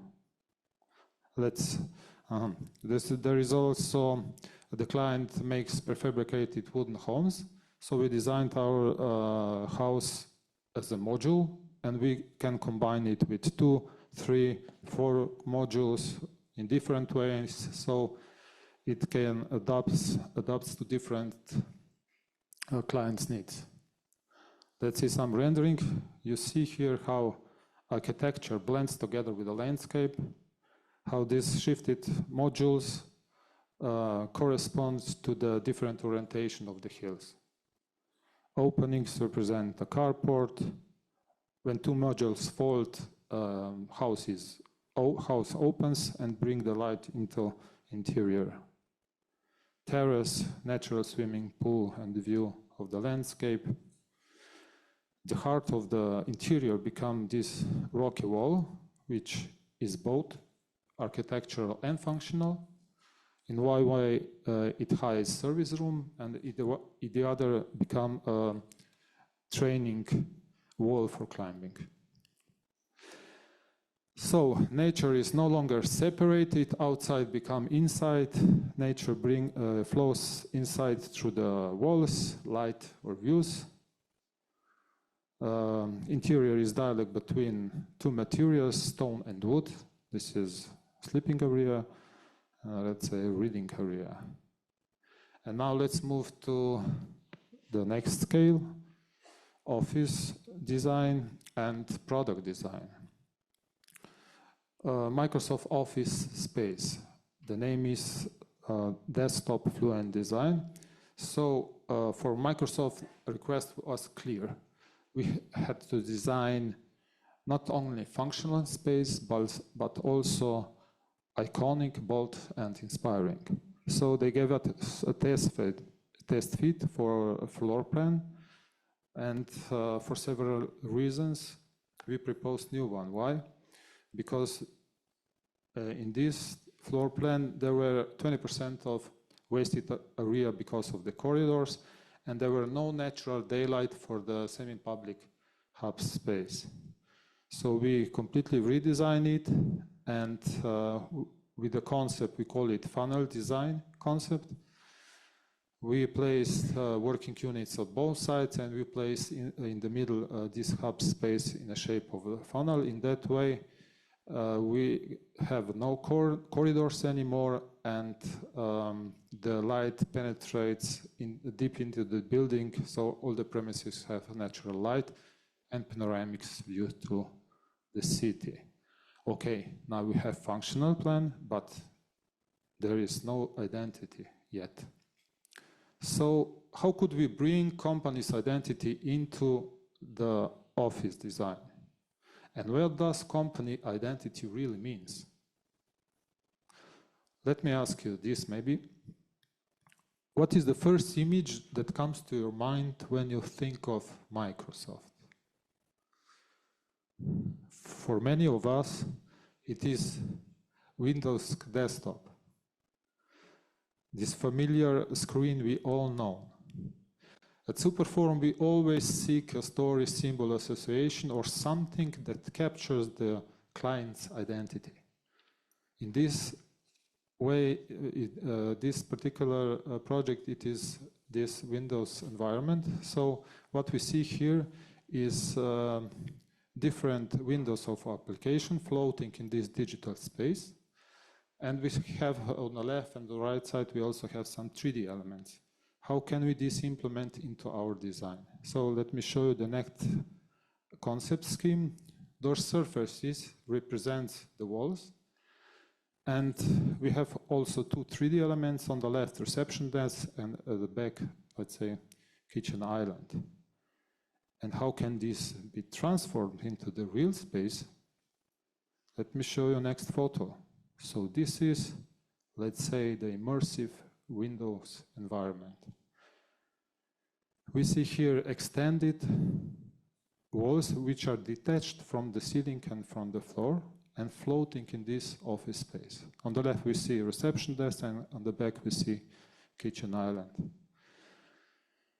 This design also celebrates local identity and Slovenian tradition. The glazing walls are printed with 5 biggest city of Ljubljana. Then this kitchen island is wrapped with a texture which inspiration we got from Slovenia traditional woven basket. Another view extended wall. And also this long wooden table, which was inspired from the central kitchen table from the old Slovenian homes. Decorative metal wall with shelves, this floating wooden desk or table, supporting with these glazing elements, waiting area with decorative wall printed. Over the time, we also designed some custom pieces for the client. So this is one of them. This is, we call it, let's say, playful dress for a plant pot. And we got inspiration from the crinoline. This is the old supportive structure under the woman's skirt. So we gave it somehow crinoline a new life and become an outfit for flowers. And let me show you the photo without it, and you see the difference. The space become richer. Next custom piece is this small coffee table. So we call it Kickstand Cube. Why? Because like with the Microsoft laptop, it opens up with a kickstand style support. So it lifts up and opens like a book. And this is the inclusive design for people with disabilities. In that way, they can join the everyday's working and social life together with other colleagues. So the wheelchair can slide right under it. Another photo of kickstand style support, and also a logo which aligns perfectly together with the design of the table. Okay, informational floor plan just for the architects. And we are back at the beginning. The entrance photo, I believe this fluent designed concept is clearer to now. For us, Superforum, it is very important that we design a multi-layered experience. In this project, both the company spirit and the local character can be felt or simply enjoyed. So, our design, when we finished, there are 3 statements for our design. Function follows experience. So we transform stories into buildings, interior, and products through that the form follows experience. Then, like those icons. Then design identity. Each project adopts to the client, to their products, services, or lifestyle. And at the end, brand strengthening. Our design boldly strengthens the client's public image and identity. So to wrap it up, those are our unbuilt concept. We hope it will be built someday. And another statement. So this is Superforum, our world where design goes beyond function. Thank you. Hvala lepa. Thank you so very much. Well, a lot of information, a lot of impressions. So I think we are a little bit tired. And I heard that coffee is floating around and the thoughts about coffee. And our dean said, let's make a break. And we shall just obey her. Let's have a break, and in like 30 minutes, we meet again here and continue with our program. Enjoy.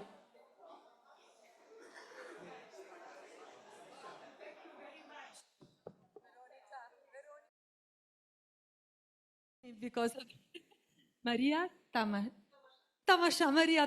this is very simple, and we are happy to have you with us. Dobrodošli, izvolite. Hello, thank you very much for the introduction and for having me here. It's a great pleasure to be in Ljubljana and to discuss these interesting topics that have been presented here. I will present to you the beginning of a new topic that I'm interested as a personal research rather than a professional one, but it's closely linked to what I do. I am an architect. I teach at the Faculty of Design. And also I have my research field oriented towards restoration of historic monuments and putting them to good use. And part of all of this, I try to involve most of my students because there is an endless source of fresh ideas. So this time I tried to focus on what wood represents to them, because wood gives itself to us as a material, but also transforms us as well. And while for us professionals, we already have these ideas and directions that we follow, and the principles and the knowledge that we employ, for the students, they have this open mind that is ready to be shaped. And I was wondering how working with wood shapes them as future professionals and on a personal level. So one of the projects that I was involved in, I'm still involved as a researcher, is this Ambulance for Monument. It's a national project in Romania, supported by Prince Foundation and important actors in the economical sector from Romania and internationally. And it is this project to preserving cultural immobile heritage. It is different from restoration because we do not bring them to their initial form. We just remove these threats that would bring them to collapse. So you can see here a map of the widespreading of this organization. Actually, this is the situation from last year. Since then, we have another pole in the eastern part of Romania. It is a project that has had great success and recognition internationally. I've put here just a few examples. It was the winner of Europa Nostra. The last one was including in the Arc Daily among the 20 winners that were announced on September 2025. The Royal House of Romania and the United Kingdom also gave recognition to this project and to everybody involved in it for what is the impact on the cultural heritage in Romania. And why I chose this particular topic and this particular project is because it brings students together with local communities and professionals to voluntarily put their efforts together in order to preserve these historic monuments. And most of these historic monuments are made of wood. You can see on the map and on the list there, circled with green, all the monuments that in 2024 have been built in wood, and consequently the works were in wood for students and for the professionals. So how it works? The professionals identify the monuments, we prioritize them as urgent or extremely urgent depending on their state of decay. Then there is a huge fundraising from everyone who wants to get involved. In the meantime, the professionals do their research work and documentation in order to make the interventions legally. And during summer and holidays, student volunteers come together with traditional woodworkers, and under supervision, of course, they work on site. And local communities provide housing and food, which is also a very nice relationship happening. One of the examples I chose is not necessarily from the area that I'm coordinating, but I chose this particular one because it is a very complex situation. The project is still ongoing, and it is the case of one wooden church, the beheading of Saint John, which has suffered great deterioration due to improper interventions in time. For example, the initial wooden roof has been replaced with asbestos tiles, which have, because of difference of efforts, have led to deformities in the truss. Also, water infiltrations deteriorated the whole base, and the sill has rotted, causing the whole structure to lay directly on the ground. Now, this is obviously imminent danger for the whole structure and for the whole church and for the paintings that are inside this church. Therefore, the stages that I have mentioned before have been started.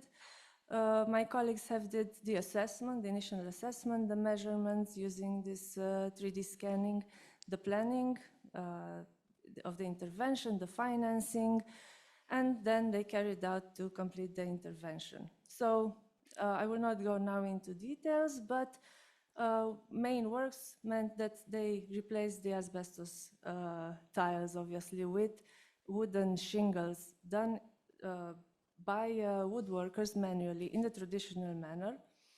The whole structure was suspended using hydraulic system operated manually, and they replaced the rotten element logs. The porch has been rebuilt. The missing elements have been also remade in the original style in traditional manner, but everything has been done in the end by students.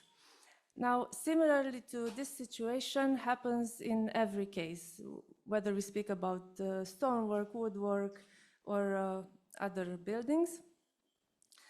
In this case, the statistics are quite interesting. For example, the 6,000 wooden pegs have been made on site by hand and by traditional methods. Now, what I took as a hypothesis is that wood is actually more than a material. It creates bridges from the past to the future. It connects cultures, generations, and inspires future design. I really liked these three images of the traditional woodworker who has inherited his knowledge from his parents and grandparents, the students working, and the community giving back what they have, the sweet, tasty cakes. Now, because of the amplitude of this project and the impact, recently other research institutes have started doing their statistics on how this ambulance for monuments works. And one of the recent studies has been focusing on local communities and how they perceive the projects and all those involved. So here are a few statistics extracted from these studies. But the main thing is that local communities are one community that is strengthened. The new community that formed is the professional community of architects and designers, and here we include also students. And I would like to focus on these ones. And of course, there's the community of craftsmen, priests, because most of the monuments are churches, of heritage professionals, and so on. So I started with a small, simple survey that I gave on the groups of these volunteers that have been involved. And we have asked them who they are, okay, gender, if they are a student, what field of study, what motivates them to take part in this project. And most of them are interested in heritage and to protect the heritage. Also, if the involvement in this project has encouraged them to go further and get involved in other projects, and apparently the answer is yes. They do show better understanding of the technical issues, and this is an important point regarding their future development as professionals, because they have already experienced physically on first hand how wood works. Then if they feel they have been influenced personally and professionally by involving in this project, and as we can see, most of the people have responded yes. Now, I was interested in what background these students have, and obviously most of them are architects. Here, it's an interesting thing, you don't see the design color, but I can say, because I know my own students who have been involved here and who have had remarkable results, but I am definitely sure they are now under the restoration color, because they have changed paths. I have students who have become certified worksmen, woodworksmen, just recently. So from graphic designer, they changed professions. Each one of them has taken part in different numbers of interventions every year. And they are well aware of how this helps them professionally. So it's not just the interest and love for cultural heritage, but it's also for their own development as professionals. So they understood, again, how wood works, how it works as a construction material, how it makes a project sustainable, and they apparently are likely to use wood as a material in their projects, although here we see there is a small percentage that does not believe it's necessarily a good solution. What is interesting is their statements. I have left there a free open answer question to ask them to describe shortly what, in words, how they feel about getting involved and how their approach to projects has changed. And I would like to draw attention to actually not the last, but the before last one. This is, and I again know who answered, although the questionnaire is anonymous, but this is one colleague who, after taking part in these interventions, has started her own NGO, and they made this Biserici în Lemnite, which translates into wooden churches, and they focus on thoroughly researching and restoring churches in Romania. And they make schools to teach other students, restoration schools, actually. So, all in all, what I've taken so far from the study, which I would really like to continue, is what young professionals gain from working with wood and understanding is, first of all, respect for the material, the ability to better read the structures because they understand the statics as well. Therefore, they can bring better design solutions in their projects. They have this responsible approach towards heritage, and I would add here, they actually become educators in society. They develop new career opportunities, and they are very active in society because they give their time and efforts to preserve what is part of the cultural identity. So, as a conclusion so far, I would say wood is more the material, it's culture, connection, and continuity. And by restoring the past, we design the future. I believe strongly in this statement. So I will leave you with this image, which is taken in the workshop of our former student, now colleague, the graphic designer who became a woodworker, a certified woodworker. And why I like this image is that the tools of the woodworker are arranged as a designer would do them. Thank you very much for your time and attention. Thank you so very much. That was very gracious presentation. Thank you. And now from Romania to North Macedonia, we are very happy to meet again Assistant Professor Arbresha Ibrahimi. Please be welcome, Arbresha International Balkan University, Skopje.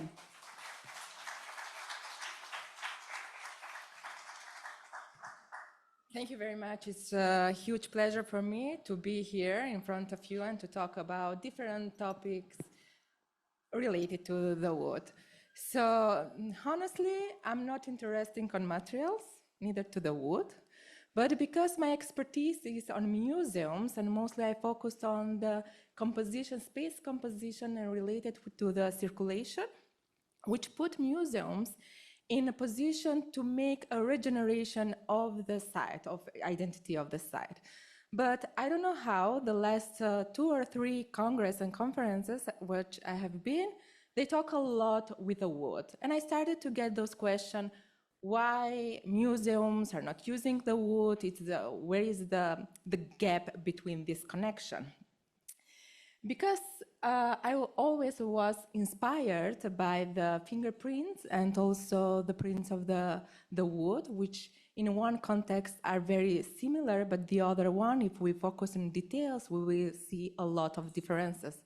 So this strategy makes me a little bit to feel and to understand that even everything can be sustainable, it doesn't mean that sustainability can be implied in all the buildings that we have. So all of us, we know very well that the wood in general is used for structure, sustainability, aesthetic elements, heritage, resilience, space, community. We get engaged, not only physical, but also emotional with the wood. But then I started to check the databases about the museums. how much wood we use in museums. And unfortunately, it results that less than 10% of the museums around the world until 2025, they use wood. Then, of course, the main question was why it happened like that. So first of all is the cost. Second of all are the strict regulation that we have in museums. After that, the technology, the culture, the region when we need to build the museums, and after that, the perception of the community for the sustainability, especially for the wood. So even that, the wood as an element are fulfilling all the 7 regenerative design principles to change our cities, starting from the design circular economy, applying bio-inspired design, applying system thinking, everything, all these principles, still wood cannot be applied 100% or to full its capacity to the museums. First of all, it's about the composition, because the wood cannot be flexible according to the space that we need in the museums, because the museum space are a little bit more dynamic, even to the highness, to the dimensions, and to the volume. The second part is the special layers, because the museums is built according to the artifacts that they have. So we cannot put the artifacts when we have a background of the wood. First of all, because they took all the attention of the artifacts. Second of all, because then the materiality of the wood, which is a natural, can be not controlled every time for the climate, for the temperature, for humidity, and so on. So each additional element of the wood that can be produced can damage the artifact itself. So for us in museums, this is not a good point. So the third one is exhibition needs, technical constraint, which means a lot of maintain to the wood. Cultural perception, especially we see the wood in traditional culture rather than as a material for contemporary architecture. And of course, the wood, it's part of the museums, but it is part of the furniture, it's part of the facade, it's part of a decorative element, but it's not part of the whole construction of the museums. And I started to think like, okay, let's make some comparing some museums, wood museum, just to see what is the gap, what is the positive aspect, negative aspect, and what we can improve in the future. So I chose 3 museums. The one is in Lithuania, the second one is in United States of America, and the third one is in Turkey. So the last 2 are the most newly museums. The first one, so all of those references, I put it into some testing according to some aspects, and I tried to analyze one by one. So in general, as a result, is that the museum in Lithuania, it's totally different project, because when we have a museum of wood, and wood is a heritage element, then we have a totally different process of keeping this heritage in life. But for the new museums, what I see is that mostly of the time they use wood as a decorative element inside and also outside as a facade, with the explanation that this is sustainable. But I'm afraid that during this story that they promote the building as a sustainable, it's a risky trick, because we need to start to measure the sustainability inside the building. Because it's totally different when I'm saying that my museum is sustainable, but it's totally different when you see measurement, numbers. So in that way, it will be very helpful even for us to see where we have gaps, what we need to improve, and how we need to approach in the future with the collaboration. So I'm not saying that wood cannot be applied in any type of museums, having in mind that we have a lot of groups of museums, starting from art museum, history museum, centers, specialized museum, and scientific museums. Maybe we can choose wood when can be applied. This is the museum functionality. So it's related 30% to the research spaces, 30% to the conservation aspects or depot storages. Then 30% is exhibition spaces and just 10% it's social aspects. So for the social activities, we have a lot of incorporation of the wood, but the problem is how to incorporate wood in exhibition rooms, in the storage rooms, and in the research rooms. So I think that through this, maybe in the future we can have more connection with the different interdisciplinary engineers, just in case to find solution and to test it if we can do something like that. So in general, it's the message that even that we are talking a lot of sustainability, we still need to test all the aspects of the wood to try to see it in which way can be sustainable. Maybe it can be sustainable for houses, but it's not the same story, maybe for the museums.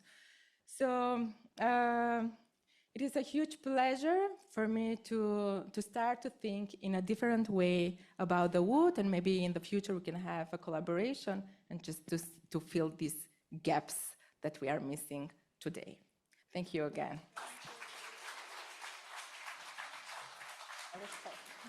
Wonderful, Arbresha. Thank you so very much for your very complex presentation. And now we are staying in North Macedonia, but a little bit differently. If Doman is prepared, we are prepared as well. We shall hear and see video sent by Maria Miloševskaja-Nakijevska, Associated Professor, International Balkan University, Skopje. Unfortunately, she's not with us, but she is with us via video. So Doman, please. Hello, everyone. My name is Maria Miloševskaja-Nakijevska.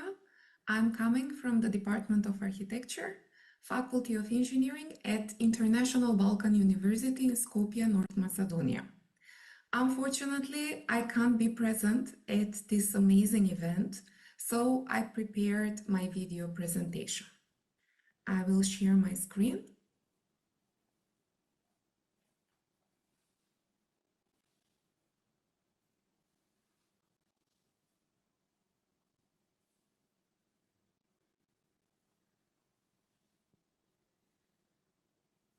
So, since the title of this event is The Future with the Scent of Wood, I prepared a presentation regarding the wood and engineered wood products application in Macedonia. So, as you know, in Macedonian architectural history, wood has always held a high position, serving as a construction material both for structural and non-structural elements. These are some pictures that I took from houses from vernacular architecture in Macedonia, dating back from the mid-19th century. And as you can see, the wood application in these houses is huge. After the devastating earthquake in 1963, several countries helped the city building new structures from different structural materials. In order to meet the housing needs of the people who were left without home after the earthquake, a new system of timber prefabricated houses was introduced in Macedonia. Since these houses were donations from Sweden and Finland, they were called Swedish and Finnish prefabs. They had wooden structure and they were supposed to last for a short time, but there are several neighborhoods in Skopje and these houses are still standing there. Unfortunately, the situation regarding wood application is very different nowadays. Wood is limited on a very small houses, weekend houses, which are located in the mountain regions. These are some of the pictures that I took from some weekend houses which are placed in some villages and some mountain regions in Macedonia. Wood mostly and engineered wood products mostly are used in the furniture design. There are several companies that are designing and producing furniture with interesting designs using wood in combination with other materials such as metal that you can see on these pictures. Engineered wood products are products which are based on wood, but with improved characteristics, which means that disadvantages of the wood are overcome by combining the wood with some other materials, plastics, glues, and so on. Depending on the type of the products and their properties, there are different types of engineered wood products and they have different application. For example, glued laminated timber and cross-laminated timber are used as structural materials. Plywood is used for furniture design. Light sandwich panels and wood plastic composites can be used as facade cladding materials and exterior floors and so on. In Macedonia, as I already mentioned, the wood sector has a very long tradition and has always been an important segment of the country economy. But unfortunately, Macedonia is revitalizing out of economic and financial crisis. In this table, I put some numbers, but what is most important is that almost 40% of the country is forested, which means that we have a very high potential of wood application in my country. In order to understand better the situation, I made a research on the architect's perception of wood and engineered wood products in Macedonia. This was part of a bigger research. It was divided into two parts. The first part contained interviews with architects, while the second part was a survey questionnaire developed in English language. What were the objectives of the study? First, to evaluate the perception of wood and engineered wood products by architects in Macedonian construction market, to characterize information sources and how they are perceived by the architects, and to identify the needs of architects to increase the wood and engineered wood products application in my country. We received 98 completed answers. All of them were with the title architect with university degree. The survey questionnaire was distributed through the Chamber of Certified Architects and Certified Engineers in North Macedonia. And the respondents had average of from 5 to 15 years of experience. Because the time is limited, I just took some of the questions and I just took some of the results so I can share with you today. As you can see, the first question was investors' choice of material in construction. And unfortunately, 88% of the participants answered that the main primary building material for structural elements is reinforced concrete, which is a true reflection of the situation in Macedonia.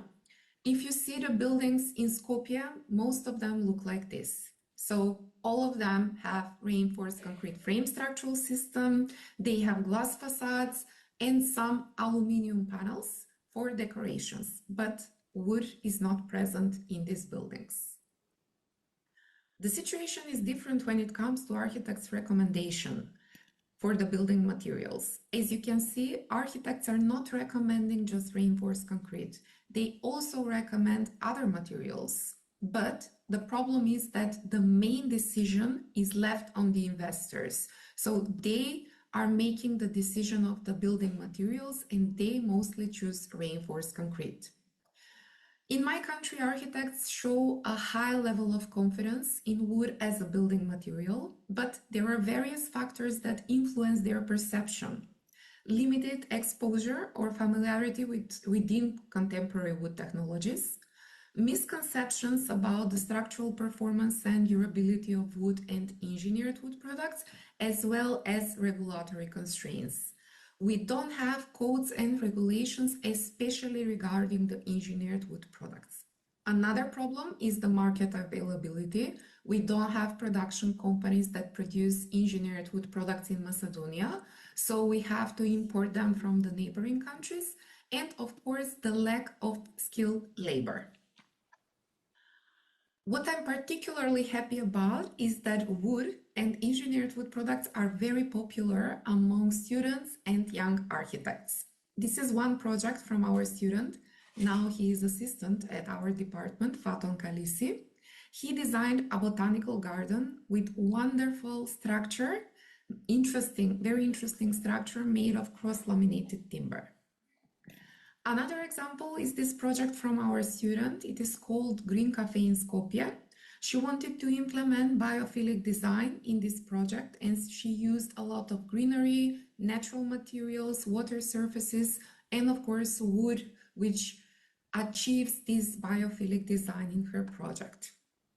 And this is a shopping mall, green shopping mall, also designed by our student. The structure of this shopping mall is made out of steel, with steel columns and beams, but they are cladded with wooden elements, wooden claddings, which perfectly aligns with these interior atriums with greenery in the interior space. This is one project. It is called Now, a project for a pavilion, which was designed by a team of architects and was representing Macedonia on the Venice Biennale. As you can see, the pavilion is made out of timber and in combination with steel. And another example, it is called Summer Scene. It is built in 2022 in the city park in Skopje. Prior to building this pavilion, this space in the city park was somehow neglected.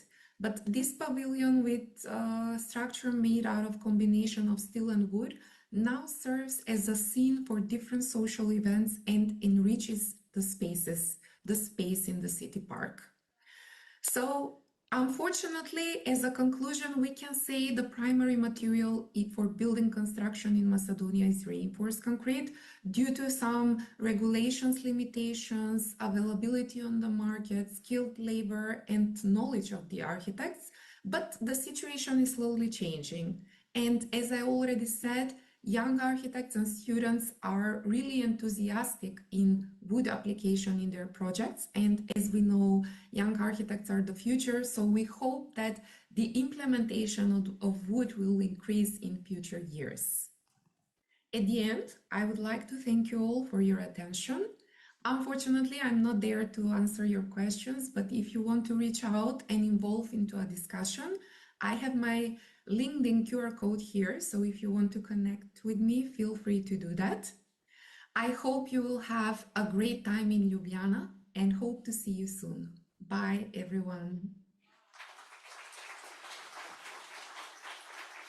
Thank you. Hvala lepa to Marija. So I would like to ask Arbreša to take her our best regards. Thank you so very much again to Skopje. Now we are quite acquainted with the situation of food in Macedonia. And how about in Spain? Pues entonces estoy anunciando a los profesores de Valencia, España. Está con nosotros profesor Ernesto Fenollosa Forner y Susana Iñarra Abad. Los dos bienvenidos aquí en Ljubljana, por favor. Izvolite. Hvala, sí.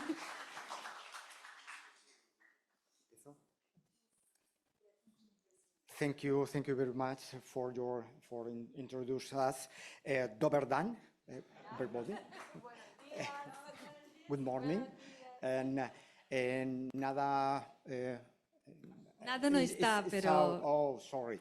Thank you very much for the organization for inviting us to present our work. Professors, invited speakers, students, of course. We are talking about the relation between the structure of a building and the space with the spatial perception. We are talking about the space, the structure, atmosphere, and sensations. And this is our main presentation, our first slide. And when we, as architects, when we think in the classic architecture, we always think about the well-known triad of Vitruvio, about firmitas, venustas, and utilitas. But we think that nowadays it's not enough to explain the architecture. Of course, we have to think about sustainability, of course, and for for architects and designers, it's very important the emotions that the visitors feel when they are visiting our buildings. The emotion, the space affect to our well-being, of course, in our houses, affect to the comprehension of the space, for use this space for different different situations, as this room or classroom. I need my glasses, sorry. As Peter Zumthor points out in his book Atmospheres, my building should have an emotional core. A space with in itself has an emotional, nice feeling. This is the same goal that Chida found in his project for Timanjaya Mountain.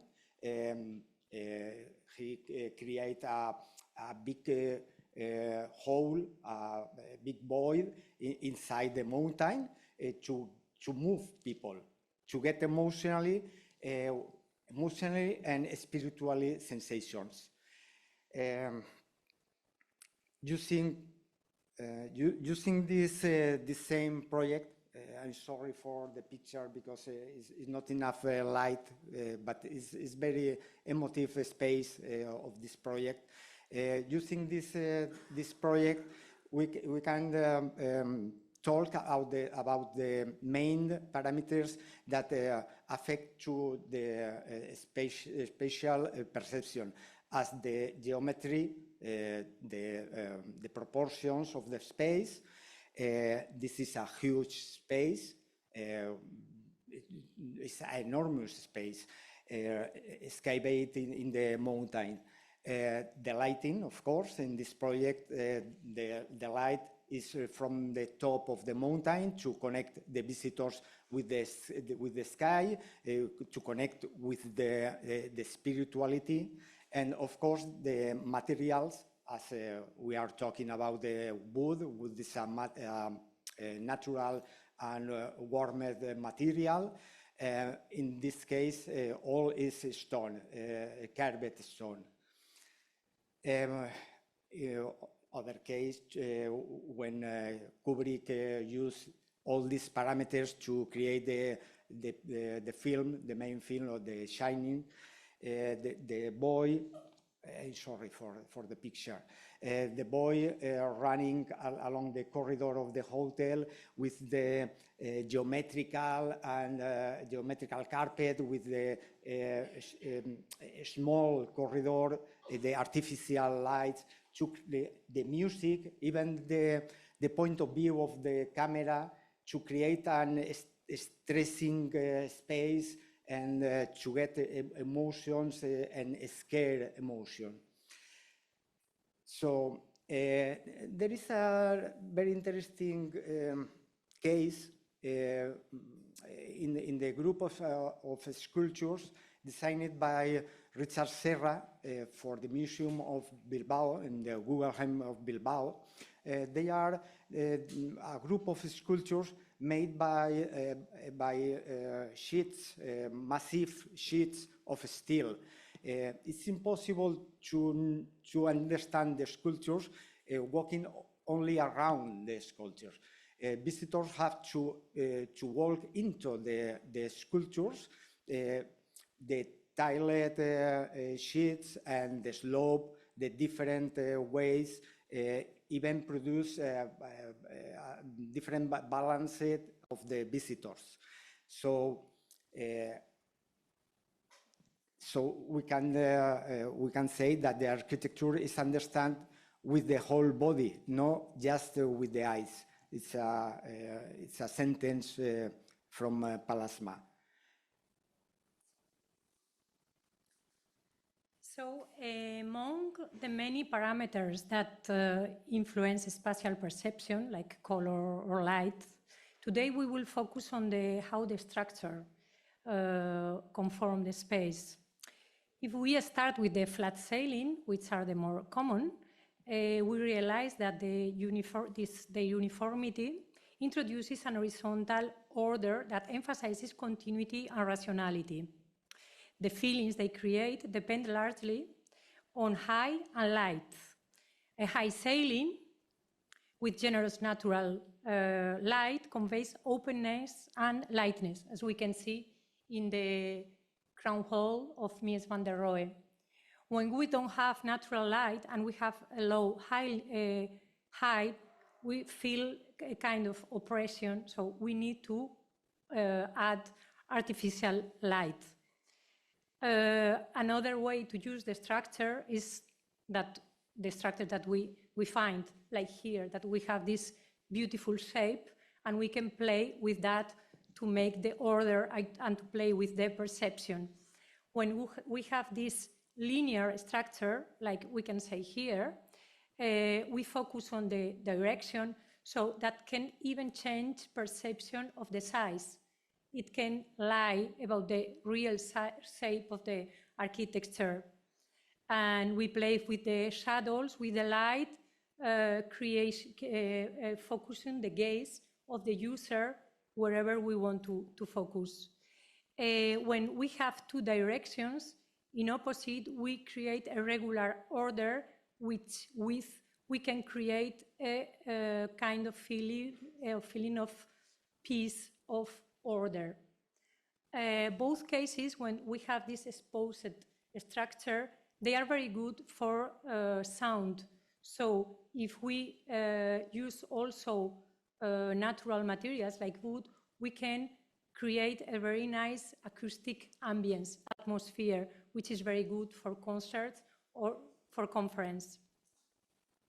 And perhaps the most powerful examples of spatial perception are vaulted or domed space.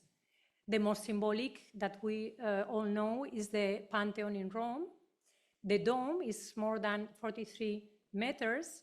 It's not only a challenge, like structurally to maintain, but also create a unified, monumental space that inspires sublimity and contemplation. Visitors feel small in this ambience, which is the purpose of the creator, to feel the smaller, how small we are in comparison to the universe or God. And of course, the oculus permits the space play with the light. The perception is completely different if we are in a sunny day or in a dark day, in the morning or in the afternoon.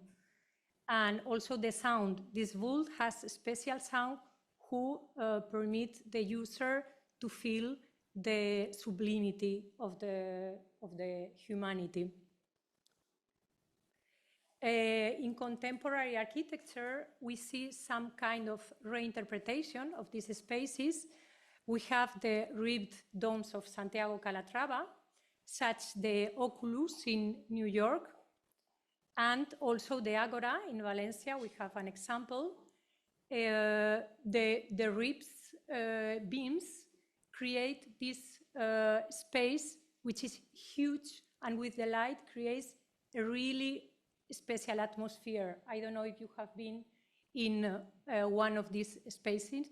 You can come to Valencia to visit one. But it can even create a kind of disorientation, and some users had said that they don't feel such well in that space. You can feel a little bit disorientated. Yeah. So in short, architecture should be conceived as a perceptive device, able to speak directly to our senses and influence our well-being. As architects and designers, we must ask if which emotions should we evoke with our architecture. It should be maybe concentration, if we need to be in a classroom. It should be reduce the stress if you are in a hospital, in a waiting room, wherever. But you should ask about these questions, because spatial perception is not merely visual. It engages all senses. Spatial configuration works like a language, communicating sensations and emotions. Understanding these effects is essential for designing buildings that are not only technically functional, but also enriching for human experience. In our University of Valencia, we have a lab, it's called Neuroarchitecture Lab, and we focus on this and we study this in the experiential way, studying how color, we have a team specialized in color or light or even nature, as our colleague Lucia has presented before, or many other parameters, how they really affect to people, because this should be our goal, to make people feel better in the spaces. So these are all the references, and thank you very much for the attention.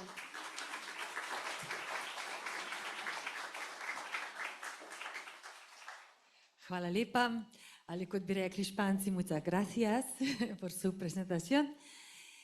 And now we are going to Italy. Yes, from Spain to Italy.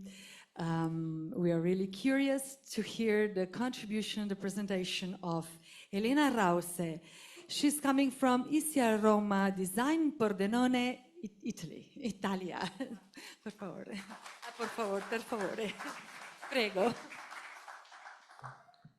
So thank you so much, everybody. First of all, I want to express my grateful to be here, to be invited today. I also want to send you the greetings of my mentor, Giuseppe Marinelli, that is not here today. So we are very, very happy to be here. Thank you so much. So first of all, I want to change a little bit the topic. So we have talked a lot about architecture, but now we will go very deep into materials. So I am a designer, but also a professor in materials. So what I teach to my students is that every waste that surrounds us could be something valuable to create a new material. So from waste to resources. So the Anthropocene, we start from the scenario of the Anthropocene, that is the era that we are living in, has been defined by a significant impact on global ecological cycles, from deforestation to massive resources extraction. And right now we are transitioning from the Anthropocene to the post-Anthropocene. The post-Anthropocene, it's a different approach where we have to rebalance the relationship that we have with the environment. So in this scenario, we have to shift the position of material and material design as part of sustainable innovation. And material design could help us to rethink how we source, process, and give life to new materials. In this scenario, urban mining is a concept, a very interesting concept. So we have seen cities right now, a place to live in, but we can think cities as reservoirs of raw materials. So demolition debris, obsolete furniture, these care goods are not simply waste, but can represent untapped resources. Among this scenario, wood is particularly valued. Let's think about the 40% of bulky municipal waste in Europe is made of wood. So a lot of wood are thrown away. Why? It's a waste of material. And to appreciate why wood is so valuable, we need to consider the material composition. So wood is a natural composite made of cellulose, hemicellulose, and lignin. So this component gives, of course, a remarkable combination of strength, light, and workability. However, wood is also an organic material, so which means that it can degrade biologically quite fast, and that's why we have so many waste of wood. But wood is also more than its technical properties. Wood has also experiential qualities. So those qualities shape how we perceive and interact with the wood. So the concept of material experience that you are looking into, it's a new field of material design that considers that every material has three dimensions: the technical one, the sensory one, and the symbolic one. So reclaimed wood carries a lot of the mark of its previous life. The cuts, the textures, and the quality of variation can enrich the narrative and emotional engagement with new products and with the material, creating a deeper connection between the user and the materials, and then the object, and then the space. And in the scenario of material experience, there is a discipline that is called do-it-yourself materials that represent a big shift towards hands-on experimentation. So before, creating a material was a very engineering discipline, but right now also designer and scientists could experiment material design thanks to hands-on experimentation. So designers and makers, of course, can transform waste into materials thanks to exploring texture, composites, finishes that would otherwise remain untapped. And another important field of do-it-yourself materials is crafting materials that takes the process a little bit further and combining artisanal skill with material regeneration. So embracing imperfection, using traces, can transform and use this curved wood into objects and other materials. So these new approaches, material experimentation, do-it-yourself materials, crafting materials, can be possible thanks to a new approach, so the democratization of technology, 3D printing, laser cutting, all those technologies are now really cheap and everyone can afford it, also designers. So thanks to this technology, we can experiment a lot with materials. And also urban wood can be reintegrated into product cycles through the multiple and previous approaches, so thanks to material experience, so thinking that there is a big relationship within the user and the material thanks to the sensory qualities of materials, thanks to the do-it-yourself materials approaches, so hands-on activities to the material, and also to the material tinkering, so thinking with material. So the do-it-yourself phenomenon, together with crafting materials and material tinkering, can help us to imagine a new world and new materials. And I want to show you very briefly some examples. So those are two projects of my students back in Italy. We start by trying to understand, okay, what kind of wood we can find inside the waste. So we found two mainly different kinds of wood, the bamboo one and all the other type of wood, more or less. So this student, Gianluca, goes into the place where we discarded all our objects and found that there are a lot of bamboo waste, mostly because of construction, but also because, you know, a lot of people in Italy trying to grow bamboos around their garden or use it in their daily life activities. So he collects all the wood. He tried to understand, okay, how we can create a raw material thanks to the wood. So he cut it in little pieces. He tried to understand, okay, how we can work with it. So it's more of a system design before designing the materials. And then he create a process. So I always said to my student that design a material in a do-it-yourself way is like cooking. So you need the correct ingredients, you need to, let's say, mix it in the right way. So you have to put in a series of action, and then the materials came. So it's like creating a dish. The ingredients, then the action, and then the dish made. So as you can see, all the different actions. So he collected the bamboo, cut it in little pieces, and then create a sort of recipe. So he used bamboo waste, agar-agar, that is an algae, glycerin, and he mixed it together, exactly like cooking. So of course it's not, let's say, an industrial process, but it's a very simple one, homemade one, but can be easily transferred to a process that we can make in industry. So he mix it, he cook it, and then he place it in a mold. And then this is the material made of bamboo waste, so it's a bioplastic. You can throw it in the soil and there is no plastic at all, so it's all made by natural resources. And here you can see a sort of map of the expressive sensorial characterization of this material. So it's soft or it's hard. It's transparent or not transparent. It's dry or it's humid. So we're trying to describe materials not only by their technical qualities, but also by their expressive sensory one. And here you can see how the material, the bioplastic, it's feel, so it's very stretchy. And also we have like easily trying to understand how it can degrade into the soil. That's because the students trying to think, okay, how we can use this bioplastic in the daily life. So I'll go a little bit faster.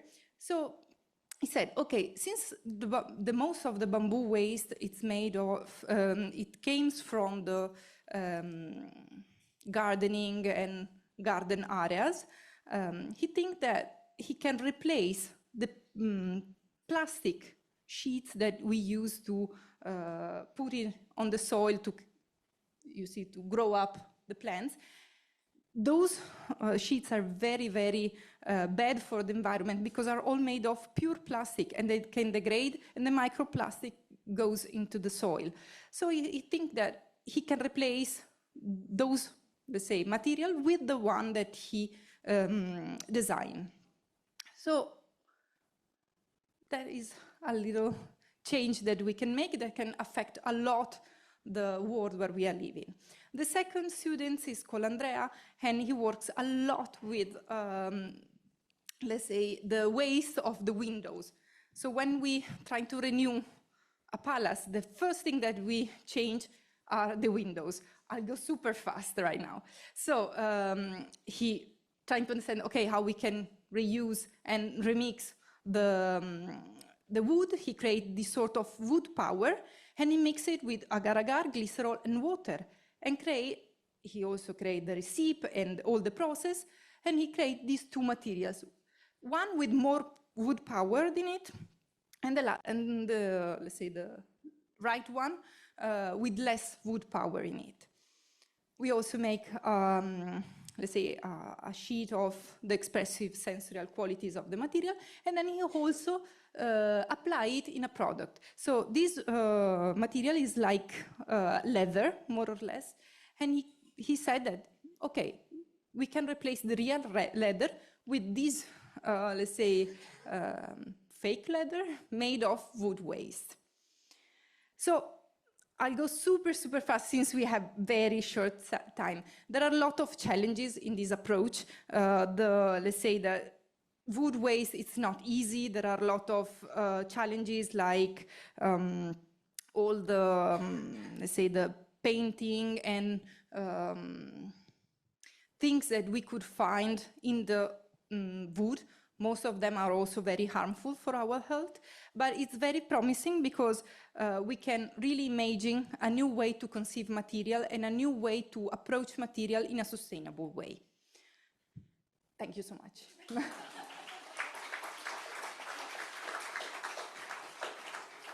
Thank you. It was really great, very practical, very innovative. And once again, it was confirmed that cooking in Italy is a very important thing, right? So now a design talk is ahead of us, finally. We are having two hosts and we are having very interesting title, Between Science and Art. And the hosts of the first design talk are Professor Joko Muratowski. He is somewhere. Professor is just taking a walk outside. I was announcing you as a host of the first design talk, so please come here. Another round of applause for Joko. And of course, His colleague who will be as a host, as a moderator, will be Arbresha Ibrahimi. Please be welcome. And I don't know, do you want that I announce the participants or yes? Okay. So the participants of the first design talk entitled Between Science and Art are architect Takehiko Iseki, please. Professor coming from Belgrade, Dragan Čalović. And also from Belgrade, we are pleased to meet her again, Professor Dušanka Komnenić.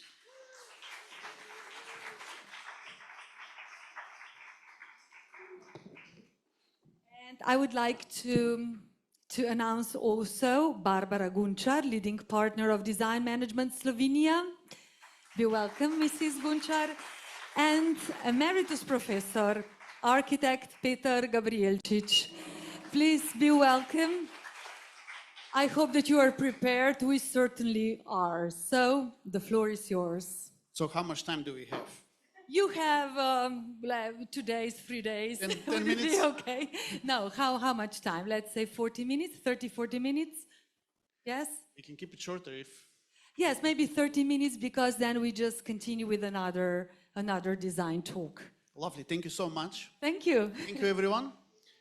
It's a long day. I hope you're managing, and it's been quite interesting. Lots of interesting topics we have covered. Thank you, our dear guests on this panel. It's really amazing to have you, and it's an interesting topic: art and science. This is in our fields. Let's say creativity has always kind of been placed in the field of art. But it has often been placed below science in terms of value by different stakeholders and so on. So it will be very interesting to see how you, what is your take on this topic? How do you feel about all of this and so on? So what would you say? We'll ask different questions to different panelists, but let's say, how important is the cooperation between science and art? And Dušanka, maybe do you want to start with this?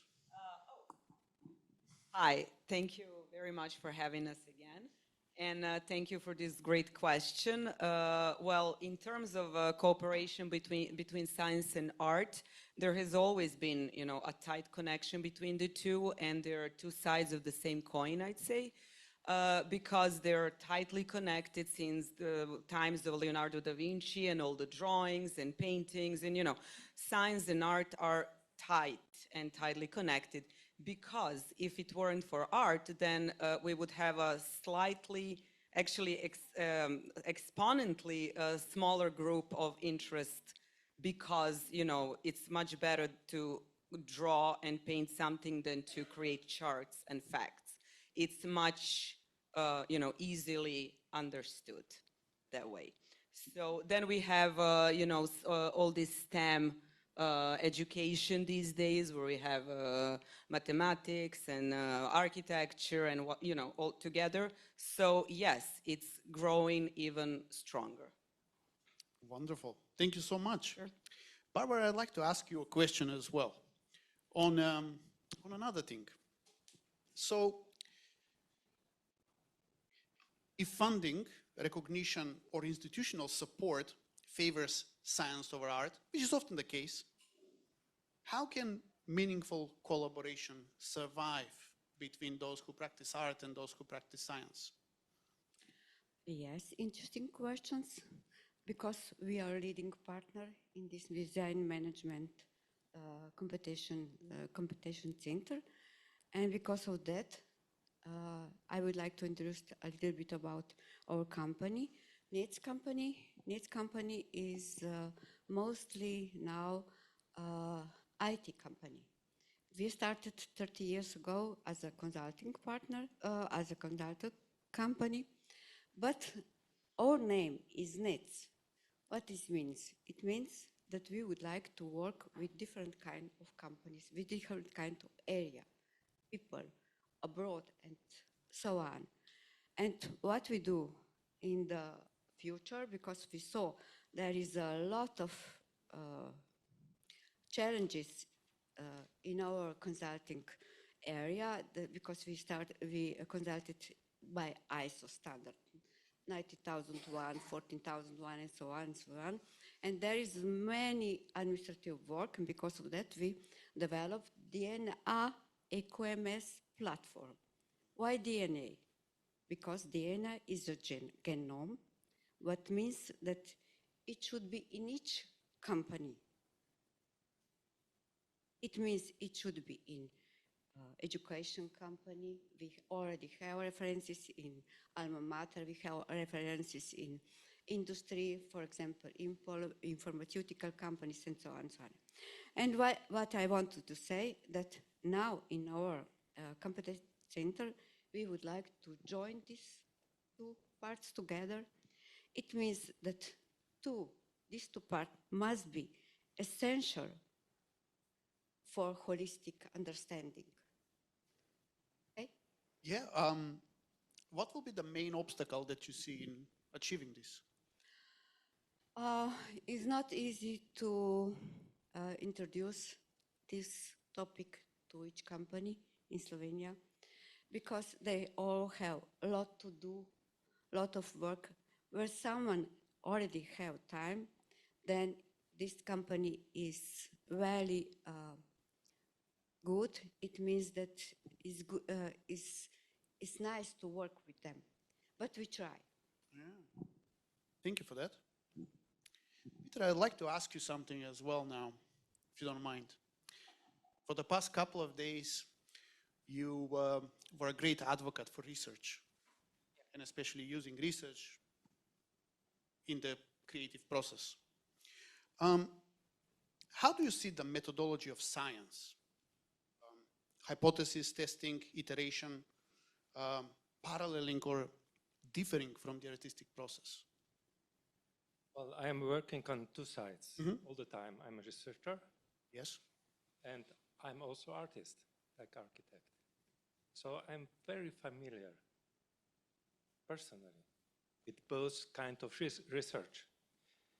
And through the years, I recognize that there are not any differences. Okay, we are not talking about the, how to say, common works, which is routine. But we are talking about the people who have a passion for Eureka, to find something really new.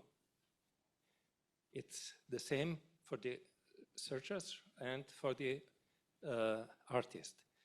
So we all, when we have a client which try to find something new in research, we are always on both sides on a blank paper with that kind of crisis. So we started both with some routine works, collecting data and so on. And after that, it's a time for incubation. So in incubation time, we needed lateral thinking. To grow this idea, to think out of the box. And step by step, we are creating, like I mentioned before, our inner landscape of knowledge, which is not anymore knowledge, but we became some kind of wise man. So to look on that problem, which are looking for to solve, in a very holistic way. And step by step, now we are waiting for that Eureka, that we should clarify what is the main problem and how we can break that egg. And sometimes it's happened that we should find it. You know, it's like a miners of gold. they wish to find something, but they have to turn 1,000 and 1,000 cubic meter of the material. And I think this is the common, and after that, all the dissemination of it, critics to it, is the same. But the fact is that the new, how to say, new idea is just idea. So this is a starting point on both sides for really research in art and research in science. Yeah, I appreciate that. And it's interesting because it takes a certain level of maturity to get to think in that way, which is very difficult when you're starting. When you're a student, let's say, just starting, it takes some time. Now, I started studying design in classical art schools and art academies of Europe. Research back then was a non-existing term. It was like, that's none of your job, pretty much what the teachers, professors used to tell me back then. I only learned how to do research much later on in the second half of my education, like much later on when I went to Comprehensive Research University in Australia. Not in Europe. I couldn't study actually research in Europe. And it was a difficult process. It was a difficult process because I had to unlearn everything I've learned. And I noticed that even when we were studying these things, even in other countries abroad, let's say in Australia, the research was introduced just on a graduate level, like on a master's level, PhD level, not in an undergraduate level. And it was very challenging for students who have been, let's say, 4 years already studying in a particular way, to tell them like, and now you have to do things very differently. So when I became like a dean of a design school in America, I made sure that research is introduced as a fundamental skill in the first semester, in the first year. Critical thinking. So it's a very interesting how it changes the whole thinking of the students moving onwards. So, Dragan, for you, a question along these lines. Can science and art collaboration challenge societal perceptions of either field? I agree, thank you. It will happen anyway, because our notion of art is changing. If we go to the past, to ancient Greek, we will see that we had two concepts, techne and poiesis. So we had technites and poietes, and sometimes demiurgos. And those different activities included also sculpturing, painting, something we consider art these days, but also different other activities like crafts, medicine, etc., etc. And in 5th century, actually Marcian Capella developed that concept of artes liberales. And artes liberales included grammar, then rhetorics, dialectics, geometry, arithmetics, and music and astronomy. So as we see, there were no paintings, there were no sculpture. And in 12th century, we developed the concept of artes mechanica, and artes mechanica included planificio, armatura, teatrica, agricultura, medicina, etc., etc. And then still, paintings, architecture, sculpture weren't part of art. In 16th century, Giorgio Vasari developed a concept of arte del disegno, and then we started to consider visual arts, architecture, painting, sculpture as a part of artistic community. So first time in 17th century, we developed concept view arts that included in some the same interconnectivity, literature, also sculpturing, architecture, but also BioArts in 7th century included optics and mechanics.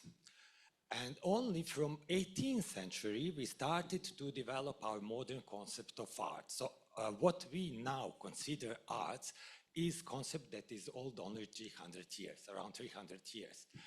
It means that in the future, we will certainly, no matter, certainly we will change our understanding of art, and we will differentiate which disciplines will be artistic disciplines. And now we also see that some changes are happening, because when we talk about architecture, architecture is at the same time art, but also engineering. At some point, at some moment, architects will be forced to decide whether they want to be artists or engineers. Also, industrial designers. On the other hand, we see that cooks want to be artists and hairdressers want to be artists. So that will change. And anyway, our understanding of art and of creativity, and also we will decide whether we want to live in some creative or non-creative world, because it's also something that is changing over time. Thank you for this historical overview, which I think is very interesting. It kind of aligns a little bit with what Dušanka was saying when you mentioned Leonardo. I would have almost said Leonardo DiCaprio, but Leonardo da Vinci.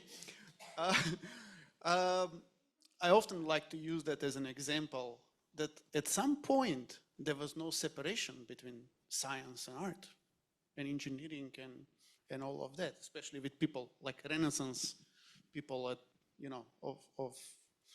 of that time. It's very interesting how things got overly simplified in the course of quite a few centuries. Well, Barbara, another question. Do you think that formal education encourages collaboration between science and art? Or does it still treat them as separate? I'm sure that there is the point. We already heard his about the history and about the science, and because of that, I'm sure we must learn first of all about the statistic, how we must use our scientific funding for dedicate this in some sort of statements which are important for making something what is important to also educate in formal basis. And this formal education is also important, that must strongly cooperate with companies. And this is what we are trying to do in our competence centers. And as I told you before, it should be also that we practice this science and statistics and everything what we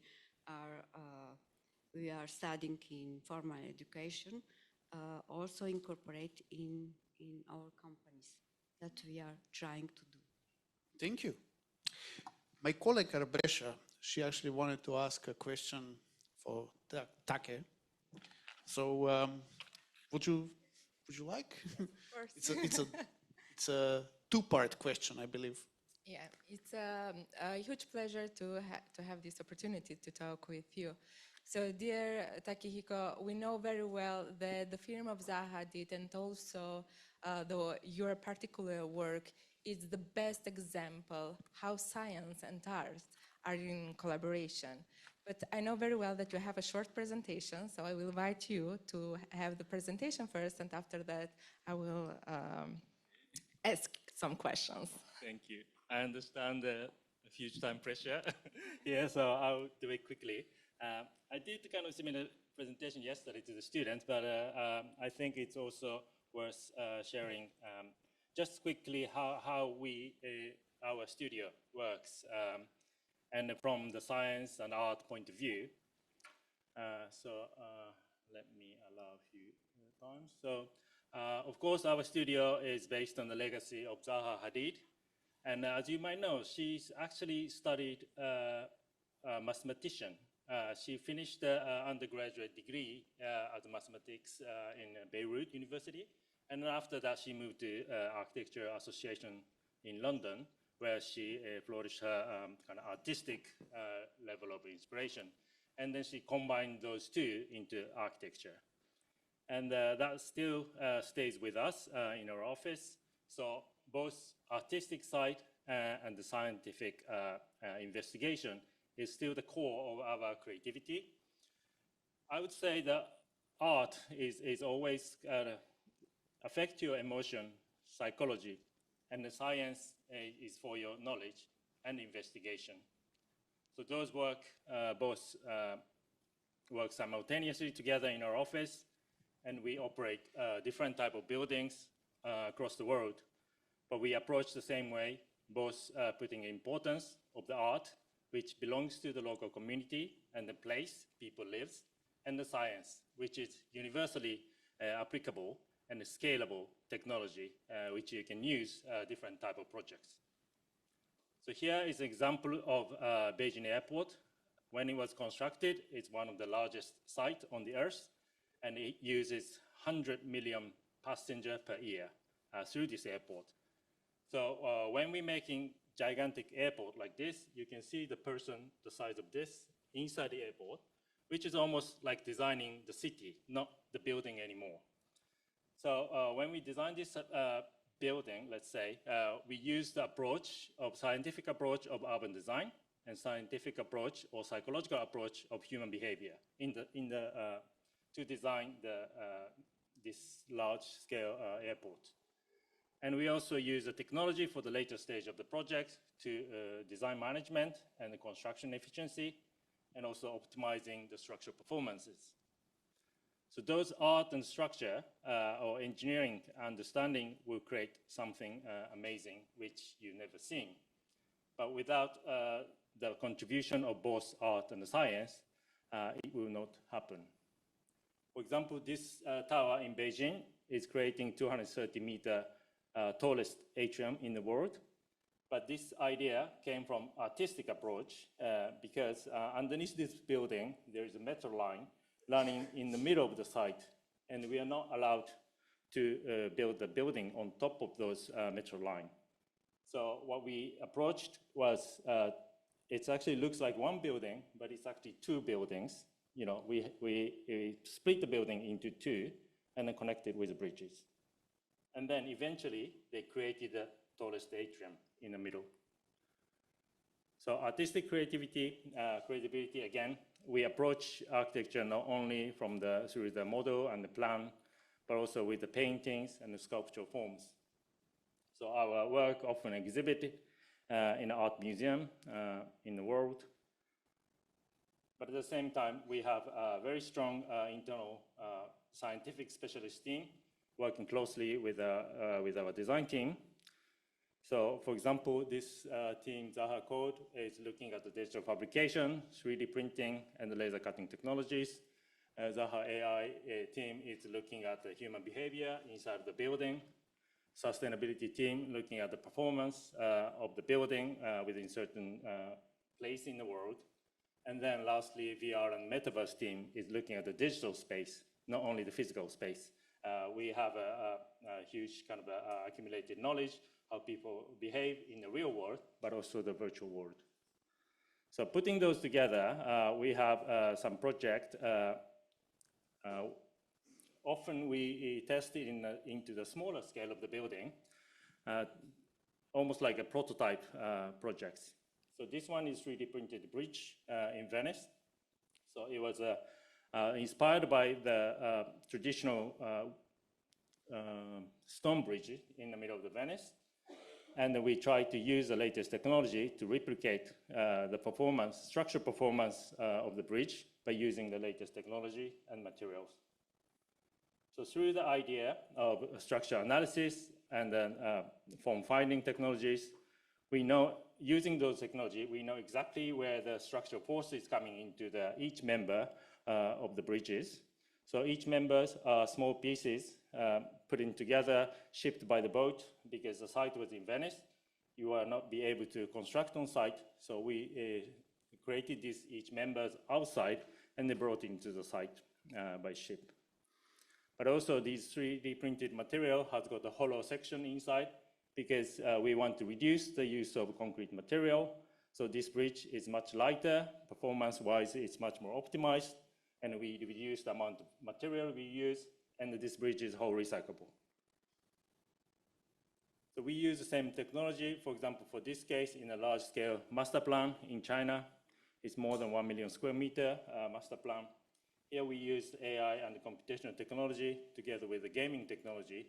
So we actually created a virtual space while we were designing, and let our staff go into those virtual space, explore into the city, virtual city, and we track the behavioral response of each people.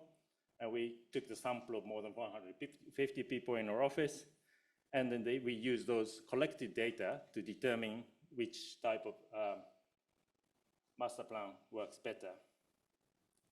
And for example, this animation shows different variety of spatial configuration. It's more than 2,000 steps we tested, which also going through different iteration through the AI and algorithmic design to help us to identify which type of shape works best. So those kind of technological contribution will give us a firm understanding of our inspirational ideas and take us to the further, to the better projects. So we use the technologies at early stage as also the source of inspiration, but also later stage of the project, we use the technology to make the construction easier and fabrication more efficiently, and smoothen the workflow of the entire project, particularly in this large-scale project. But what I want to say here is, although we put art and technology both important, but I think art is often neglected in a modern society, and people are looking for always the efficiency and the cost efficiency and structural efficiency. But also, I would like to emphasize the artistic part and emotional part of the city is essential to create a public space, and which often neglected in recent architecture development. So this one, we showcase a bit of video about the AI and the metaverse space. And we strongly use AI in our office for the last 5 years. And those creation through the AI is now starts to slowly integrate it into our office. So of course, AI can be used at an early stage, but this project also, we use a gaming space, working with Epic Games, which is a developer of the Fortnite. So we're creating the virtual space again, but it's not only for architects, but also the users can go into these virtual spaces. Yeah. Okay. Yes. So in the end, again, when we want to create a city, we want the city to be beautiful, not only functional. So we want the city for the people to relax and emotionally relieved and safe. So that's all of those inspirations should come from artistic inspiration from each individuals. And I really want to encourage not only the students, but each professionals, what is your artistic kind of inspiration to put into the future projects. Thank you very much. Thank you very much for the presentation, and somehow it answered all our questions, but at the end, just one question in general. So according to you, is the value of art in science more practical or conceptual? And how this integration of science and art can generate the moral and ethic in design? Again, we have more clear distinguishment between art and science. I think the technology is something continuously changing. So you have to keep chasing what's a new technology, what's changing the environment around you. But art and emotion is something I believe it doesn't change or it lasts longer. And also the sense of beauty, sense of relaxation, those values will not change so instantly. So it's a different kind of way of looking those two qualities, and then they find a way to best combine those two together into the project. Thank you for that. So that was a really good example of putting science and art in practice. So thanks for that. Now, we're a bit of a short on time and all that. I actually had way more questions to ask originally, but we will be wrapping up, and I would like to ask now for any final thoughts and comments on this thing. Peter, do you have any brief final closing comment on this topic? Yeah, it's interesting that in last years, I came feeling that even some, how to say, economists, which are king of today's world, because the profit is the final aim of everything, recognize that so-called beauty, ambience, Stimmung, it's something important, because people who share their spaces are more happy, more free, more productive. And therefore, this beauty is not just an aesthetic category, but it's also economic. Very good. That's perfect. Thank you it's for chance that. for us. Yes, thank you for that. That's a good closing. Dragan, how about you? Okay, great, thank you. Well, we were talking a lot about creativity, and just one short digression, because our notion of creativity originates from concept creatio ex nihilo, which is a really old concept and which is connected to Judeo-Christian way of God's production.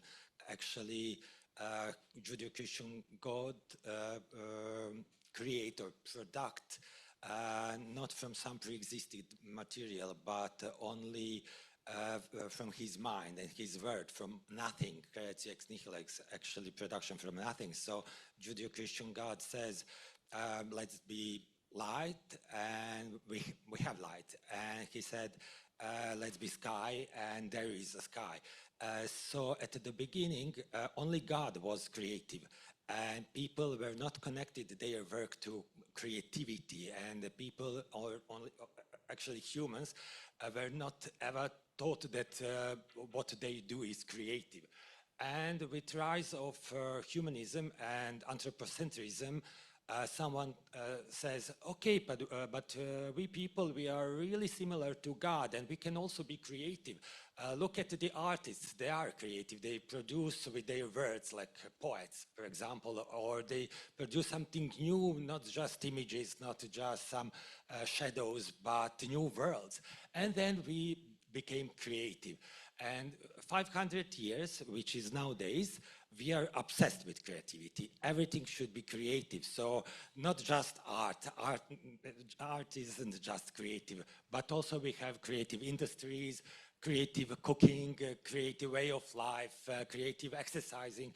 Everything should be creative. And we are now in this wonderful place, Center Rogue, which is also creative center. And if you have noticed, we have a cooking lab near to entrance door. So cooking is also creative on some institutional level. And but if everything is creative, and then creativity is not something extraordinary. Creativity starts to be nothing. So in the future, maybe we will forget creativity, who knows? And maybe we will say we do not creativity. Right now we are obsessed with creativity. But we have to rechange it, because if everything is creative, then nothing is creative. Yeah. Well, thanks for that. I also appreciate the religious dimension of creativity, so thank you for expanding the conversation further. Barbara, how about your closing thoughts on this subject? I thought about creativity in project in the past about Versailles. I saw this presentation and I thought about this.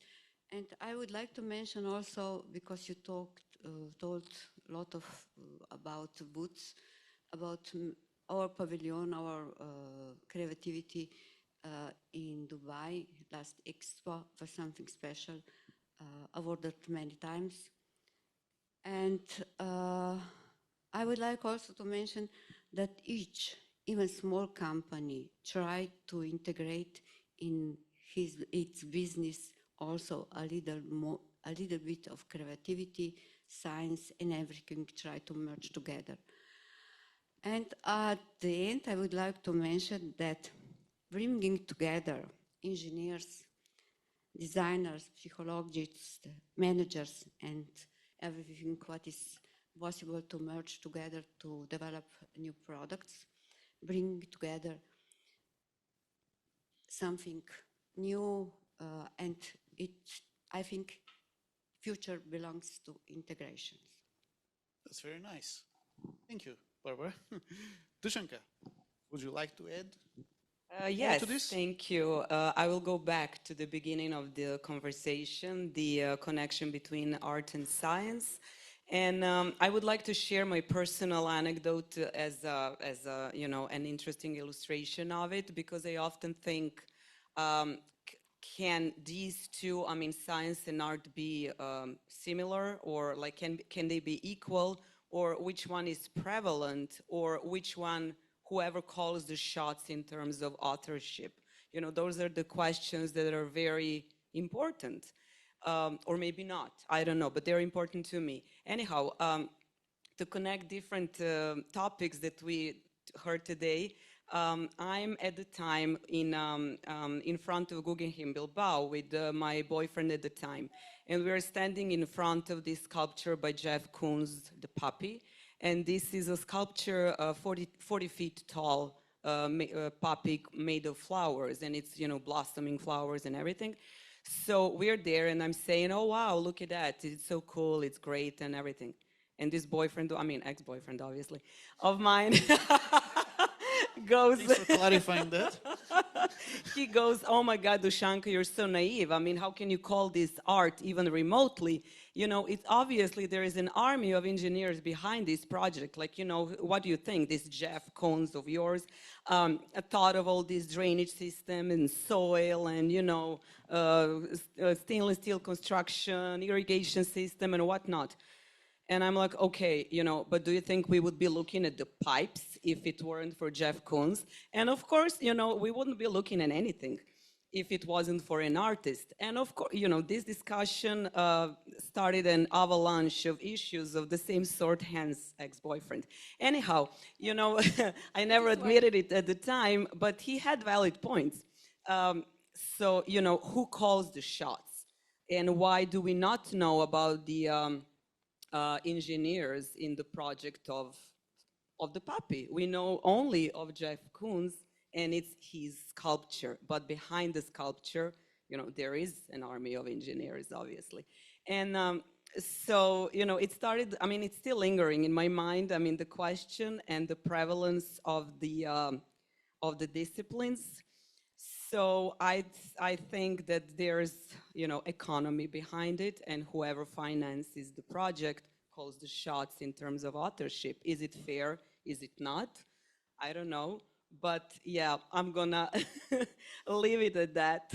No, thank you. This is a very interesting example. It's quite a distinct phenomenon of late 20th century contemporary arts, where artists are pretty much becoming just coordinators, while their whole army of specialists of other kinds actually doing the work. So it's been always been pondering about, is that really art? What is art? And all that. So very interesting example. Thanks for sharing that little anecdote. Takehiko, any last words to close yes. for today? Okay. The panel. I think Ljubljana is, as I said, amazingly, amazingly beautiful city. You live in a gem in Europe. So Probably the students will not notice the value of living in this beautiful city with history and art and culture. I can guarantee, because I travel all over the world, you know, your city is amazing. And then, as I said, the art and beauty is really fragile. It can be destroyed very quickly. So please appreciate the value of your city and enjoy your study. Oh, very nice, very nice. Well, thank you all. Brescia, do you want to add any final thoughts as we wrap up? First of all, now I understand why it's your ex, so we don't need to complain about that. It's a huge pleasure, and this topic have a lot to discuss, especially in our profession. So let's be the start point of the integration of art and science in our daily work. Thank you, and thank you as well for your attention. Hvala lepa. Thank you so very much. That was a marvelous design talk full of energy and intimate stories, which is great. But concluding continuing what Dragan said, if creativity, well, everything is creative, that creativity is nothing. So when everything is everything, then everything is nothing. So we should go back to basics. And this is the title of the next design talk, which will be presented, moderated by our dearest friend, Steiner Valade Amlat, 3.0 Denmark. Steiner, my neighbor there. We were enjoying everything till now. Yes, and now the most interesting part is coming, is ahead of us. So back to basics. And the participants of this round table or design talk are Associated Professor Jordan Bergins, Faculty of Design, Ljubljana. Jordan, hello, dober dan. There is also coming Assistant Professor Robert Kloon, Ambassador of Designers Hub. Robert, be welcome, dobrodošli. A Senior Lecturer, Petra Kocijancic. Petra is here from Faculty of Design, and the wonderful Professor Inge Kalanlifar. And of course, there is also with us Piet van der Wale. We are really happy to see him again. So be welcome all. And I think, Steiner, that the floor is yours. Okay. Will you be dancing like Joko, like this, you know, with all that movement? I'm not a good dancer. And actually, I'm not very good at being short either, but I've been told very firmly by Nada that you will be short, right? And short, it means I've been told like 25 minutes. Okay, Steiner. we'll try to stick to that. Thank you. Well, thank you for having the opportunity. And as you might know, originally we were two moderators for this talk, Lynn Elvins from London and myself. And Lynn, unfortunately, couldn't come. But together we had a discussion of what kind of angle would we have on our design talk. The focus of the week has been wood, and that sort of triggered in us, well, wood is something very, very basic. Not only as a material, but also all the sort of this semiotics around wood, what it means to us. So we thought, okay, perhaps we'll end this talk today by saying, what about trying not to look back, but look into the history of design and into the history of materials, and perhaps also letting ourselves be inspired by the past and by the basics. As you know, as design students, there are hundreds of different takes on what design is, but there are three very fundamentally different approaches. Scholarly, there is the typical Herbert Simon, design is to change something into something better. And then there's Donald Schoen, he says it's a way of exploring. And then there is Willemijn Visser, who says it's a way of proposing better alternatives and sort of not exploring, but representing ideas of what could exist that doesn't exist already. And somehow I think the last part could be interesting to sort of use as a point of departure. We live in a very sort of dark time. Some young people who said it's really fucked up. And it is right now. So much is happening, and we don't know really what to do about it. And this is causing a lot of unrest, a lot of emotional response in every one of us, but it also creates a lot of unrest on a global, national level, and so on. The question is, does design and do designers have a role to play in addressing this, or should they just butt out and leave it all to politicians and managers and the people in power? Robert, I want to hear your opinion first. Thank you. It's really a pleasure to be again with you, and pleasure to host you, and Ljubljana is always welcoming you. The question which you are asking is really basic question. Why we are actually in the morning waking up? Not just me as a designer, architect, but why actually we have this flow, why we are trying, to do something. And I believe the role of designer and architect, and of course all dear young students here, needs to be solved in the head of individual. That means that when I'm waking up, I'm really happy. I am challenging my minutes which are coming.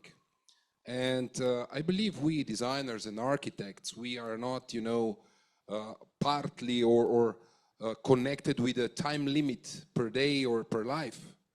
We are designers, and nevertheless, there are politicians, there is, different creativity stories. Bravo, very, very good, Dragan.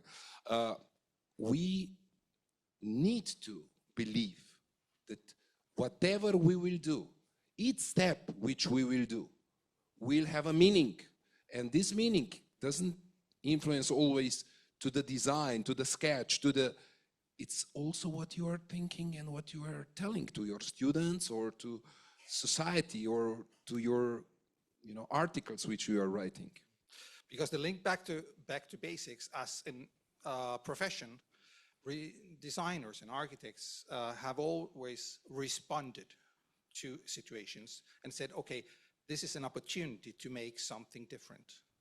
And what we're experiencing today, skip jumping Inge to start with, Pete, what we're experiencing today is that a new sort of opportunity for designers and for the creative industries to say, okay, the mess is made by mostly middle-aged men like myself and a few women who try to mimic them. But can we actually, as creatives, as designers, can we actually respond to this and use our professionalism and our way, our visions to actually challenge and to change some of that mess that they're making? Yes, absolutely.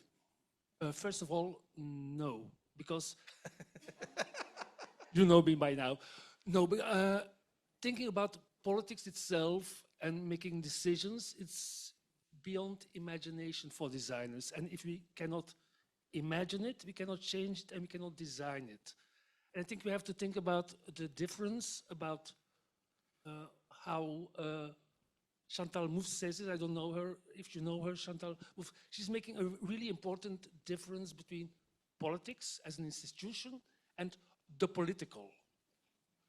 And designers are dictating the political, as we are challenging the existing order, as we are trying to make the existing society getting to another level. So yes, everything we are doing is an effort to make up for, indeed, what we did as older generation. And so designers really have the power, and we should be aware of that we have the power, and we are using that power as well. And so that's even more important that we understand that we are really using the power of design. Good. if we now skip jump the discussion about what design is all about, I think we can agree that at least it contains a lot of the components that have been discussed here, the exploration, the experimentation, but also materializing ideas into something which is tangible or at least understandable. How do you think that that special gift or that special skill that designers and architects have can concretely sort of add some, let's say, some propositions in this messy time that we're living in? I think, I mean, when we are talking about such uncertain times, it is really important that we know how to take a step back. And when we got this topic, back to basics, I started thinking about it, and I think that it is the crucial moment that we start thinking what people really need, and about meaning and accessibility, and about creating some solutions that can bring much more simplicity and warmth. And I think that this is the key, how will people start feeling much more secure and much more in control and hopeful for their future.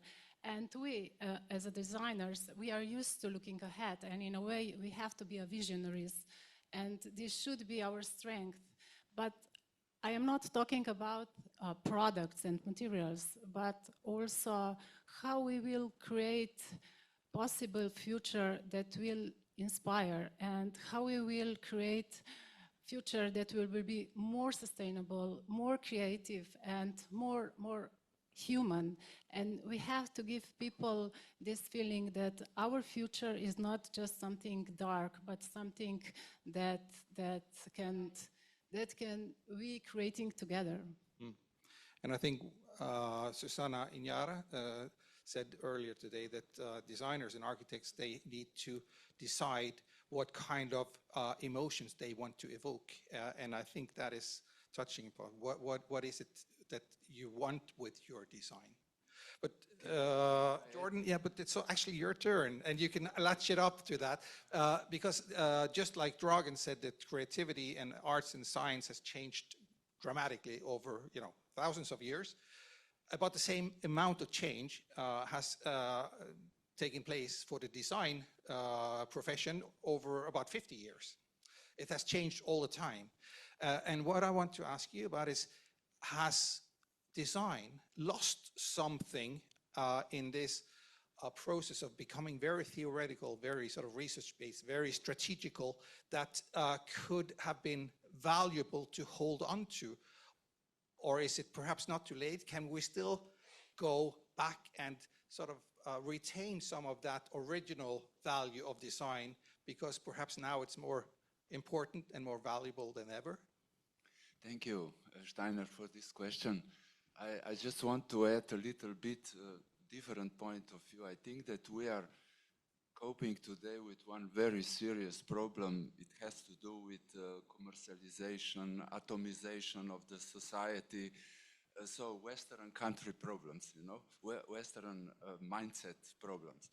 And I think that we cannot easily compare nowadays with the history, when I remember when I was young, the typical design was just the area of some marketing and design agencies, and we had no clue, from which part of the design we should talk with them, designers, artists, etc. But today we cope with the young generation who are all designers.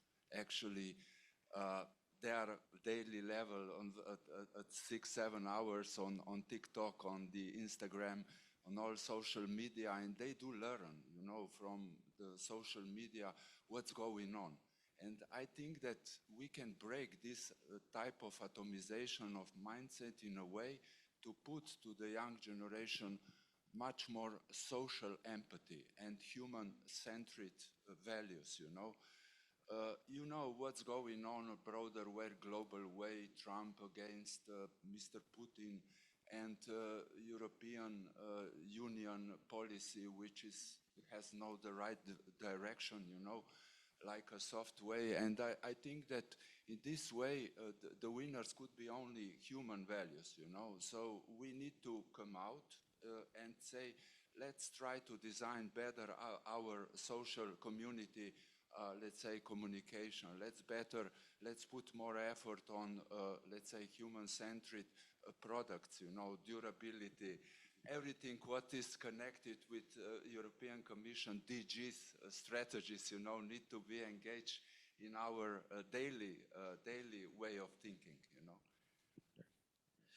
And at the end of the day, what you're saying is that some of the original values of design should be sort of dusted off and become more prominent in the design discourse?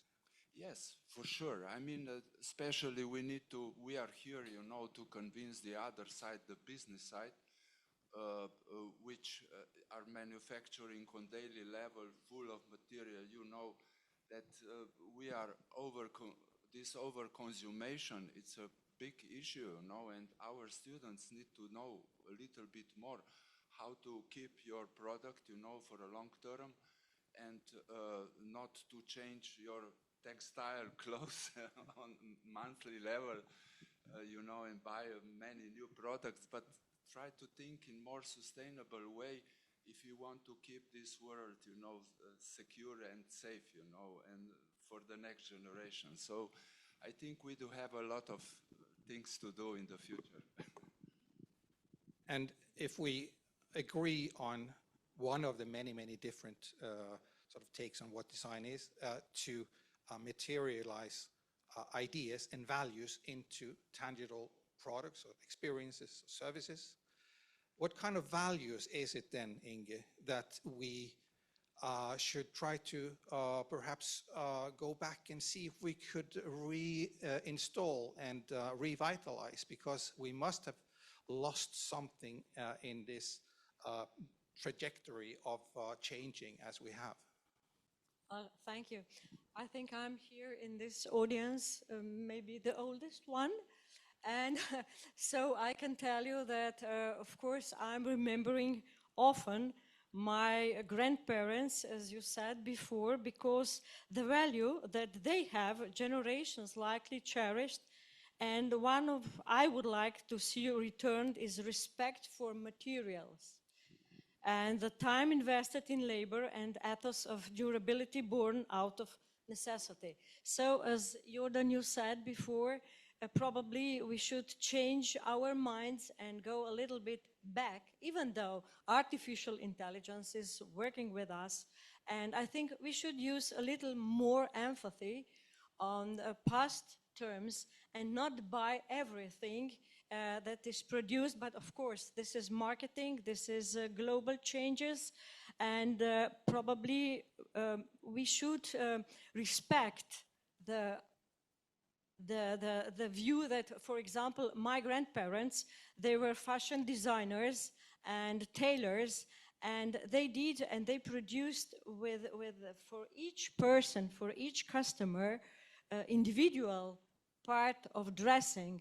And this main point was that this should last, to be repaired, and to be passed, not to be passed down. It should be a part of heritage, and rather than disposable. And in an item wasn't replaceable at the first time of the failure. And I think I, as an architect and a little bit of teacher as well and designer, probably we should teach not to buy every piece in a month, you said, maybe, or in a week. But maybe we should repair something as well as the furniture as there as the buildings. And I think the problem in architects all around the world with the buildings will be what to do with these skyscrapers that are all around the world that are becoming old. What about, for example, I don't know, Wrigley's skyscraper in Chicago? They must rebuild it, they must renew it, and I think it will go all around. And I think it's really important to teach our students how to renew the old buildings, not to build everything from the beginning, as well for our clothes. And I think we should use more empathy to be more, I think, more familiar, more personal, not so, let's say, so everything is now about the money and this really turbulent times, commercial, yes, thank you. And I think it's really, we should talk to each other, we should feel each other, not because you see the world is really nowadays, it's really horrible for many, many children and people as well all around. So I think we must go a little back and So there is something in our legacy, in our heritage that we are not exploiting to the extent that we could as architects and designers? I'm sure. One more thing about values. I think that we are losing value of patience and long-term value.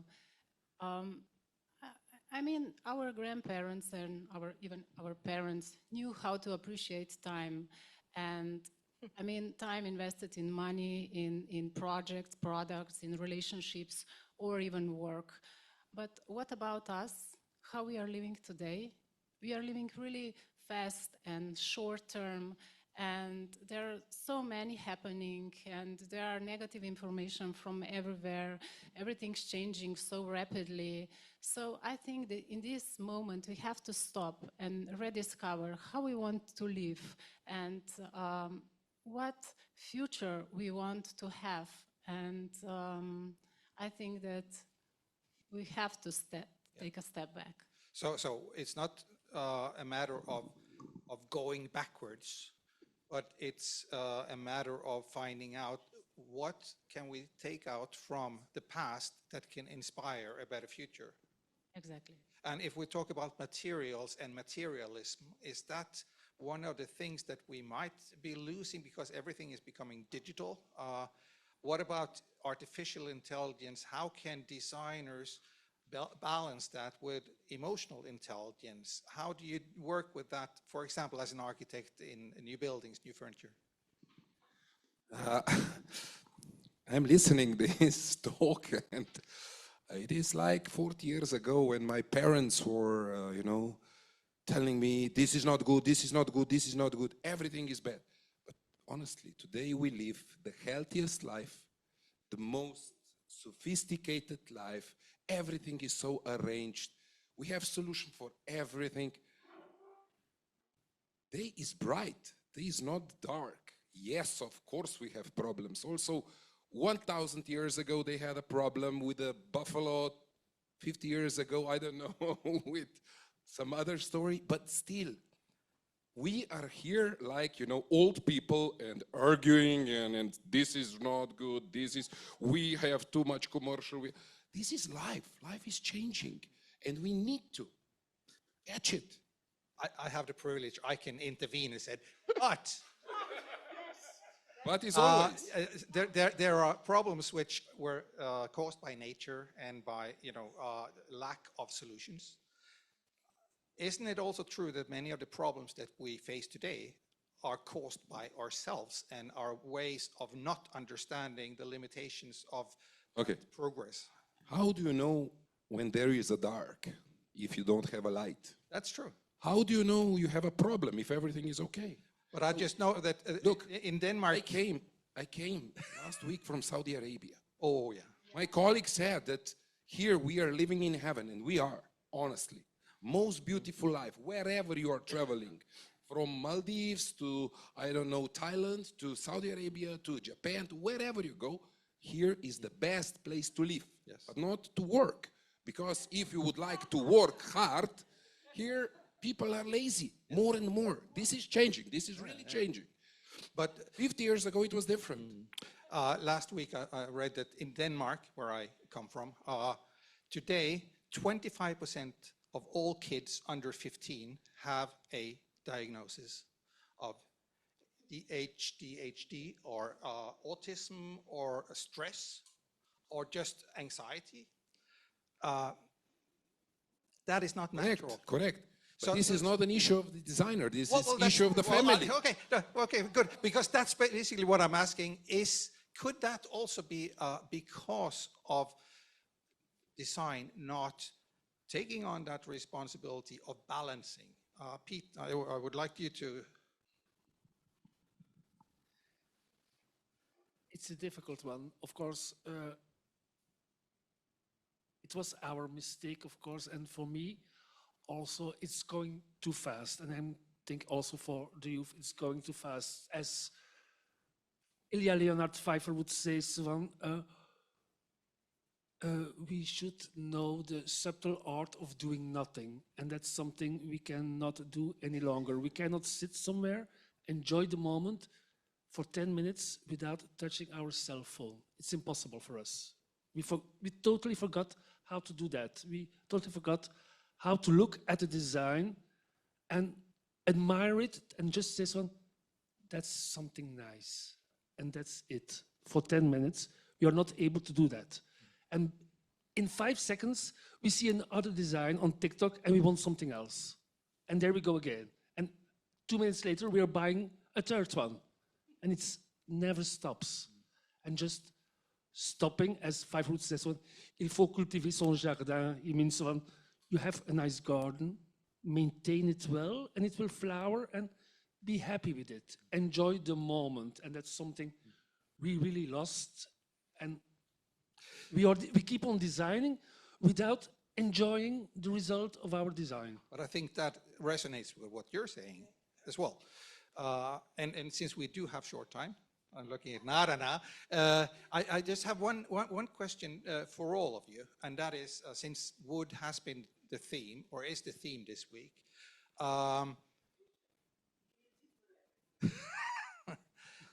wood is the theme, and I'm just wondering because for me, wood has a lot of qualities which are unique, and that's also why we sort of said, okay, can wood not only as a material to build houses and make furniture from, but can wood also symbolize something that can inspire us in sort of in not losing direction?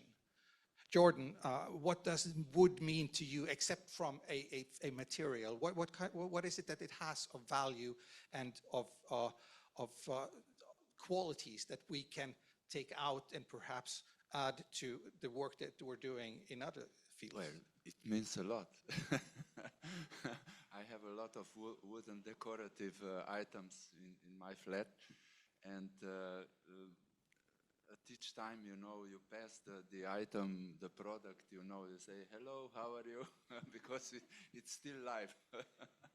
And yeah, I think that everyone has its own in childhood, like I got one wooden, handmade wooden, let's say, bowl that I have it, and maybe we all know Austrian ex-designer Tonet chairs, are very, very popular here in Slovenia. And of course, we do have a good relationship, and especially in Slovenia, we need to pay much more attention to the wood because, we are forestly very rich country, covers 62% of the country. It's covered by woods, and I think that it's a great future. I'm working right now with a few innovators from Slovenia who are establishing really in constructing issues, special innovations. How can we renovate and insulate current, let's say, houses and apartments with Slovene wood, And yeah, we need to pay much. But there is a functional sort of value, but as a material, because to me it's unique. Every piece of wood is unique, elegant. As we saw in the structure this morning, cellularly, but also visually, it has its unique appearance. It's warm. Yeah, warm. And it smells, and it has a very pleasant sort of, even though whether it's polished or not, it has a pleasant sort of tactile. But can we take out some of these sort of qualities and said, okay, but we can apply that kind of thinking onto the way that we solve some of our challenges, because we don't have problems. We have, but is there something in that very sort of tactile, physical substance of wood that we can actually take with us and then use as an inspiration to the way that we solve some of our other problems? Well, I think that wood, not just the wood, but the trees, the nature, I think they are perfect inspiration for us designers to, I don't know, biophilic design, or for example, if you look here, you can see different forms on our floor that are made of wood. And I think if you have, as a Professor Gabrielcic, he said, we have a white sheet in front of us. Maybe we can get some inspirations. And as well, here in Slovenia, we have really a lot of forests or wood. And now in autumn, we can have a really great colors that are now, the leaves are coloring because of the nature, because the winter is coming. And I think this is always the inspiration for us. And when the snow is, and when the spring is coming, the small green leaves, they are absolutely just for me, not for me for like an architect, but as a designer, I always get the inspiration out of nature. And I think it's most important is that we should know that these are really the values. And we are not lazy. I must tell to my colleague, we are not lazy as a nation, as you said. Oh, we are, okay. So we will have afterwards, we will have a fight. We will have a fight discussion. Okay. So, okay, this is my opinion. Robert. For me, what means wood? For Slovenia, for the designer in my soul, means light. Light, yes. And also for Slovenia, because this is our national treasure, and we need to work on this. And for me, like my dear colleague said, that we are really connected with wood. All generations of Slovenia are connected with wood. We are really amazing in developing things. I'm working with wood for construction now for more than 25 years, also in the furniture story. So yeah, wood is light for me. Pete, last little comment before I round. Oh my God, the last. No, it reminds me of, well, first of all, wood, I like it because it generates itself every year, as Inge said, so every year again there's new wood, and it reminds me also about the new dogma of the Cumulus Association, who said this year, so design is no longer about recycling or upcycling, it's about regenerative design. Design should regenerate itself without our interfering. And so I think we can get a lot of inspiration from wood and nature. Reinventing itself. For reinventing itself as a design. Wonderful. Last one for the yes, wood. Wood is a material that has warmth, like no other materials has it. And I think wood is really important to me because basically I have it in my blood and I have this smell in my nose because my father was a carpenter. So I have many items from wood at my home, and they are mostly from my parents and grandparents. And they are not just, they're going from generation to the next, and they are not just materials, you know, they carry a lot of heritage, history, emotions, and stories. So this is, when we are talking about sustainability, this is a sustainable material, and we should use it more than we already did. Wonderful. The last comment from me would be, when we chose the going back to basic as a theme, the discussion that Lynn and I had was very much about when design was born as a profession on its own. It was to rebuild Europe after the Second World War. As a profession, it emerged in the 50s, late 40s and early 50s, because before that it was the architects and the engineers and the others. We have Bauhaus and all that before, but as a profession, design emerged in the 50s as a response to the fact that Europe was shattered. And somehow, some of the ideas that it was built on was equality, give everyone a chance, a new chance, make decent living conditions for as many people as possible, use the materials that we have locally to build good living conditions for people in hard times. That was the basics of design as a profession. And perhaps that is one of the basics that we can go back to and say, okay, this time let's be preemptive. Instead of rebuilding Europe after a new war, let's prevent that war. Let's go in and give people some good visions and good guidance for how they could live their life in a way so that we ease some of the tensions instead of reinforcing them. So the idea from us was wood is sort of the epitome of design, but also of something universal, a value. And that is perhaps what we have lost or are risking to lose in the design profession, in the design community, because everything becomes so digital, so strategical, so abstract. So perhaps that wooden representation is something we should always remind ourselves that it's still there and it's still part of our profession, and we are actually the only profession who's guarding that. So don't miss it. Thank you so much. Thank you.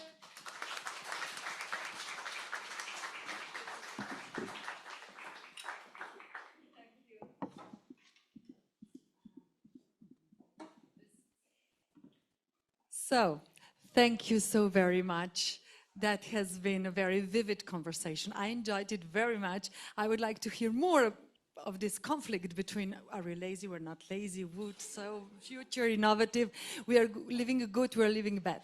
Okay, so you stayed with a lot of topics to think about. I'm sure that your days will be full of reflections on these themes, the student life. But seriously, I would like to thank you all for your valuable contributions. I would like to thank you, our Dean, Professor Nada, for organizing and to make an idea for this beautiful event that we had. I wish you a very successful days. I wish you a wonderful afternoon here in Ljubljana, and enjoy, like our colleague from Japan said, our beautiful city. Thank you so very much.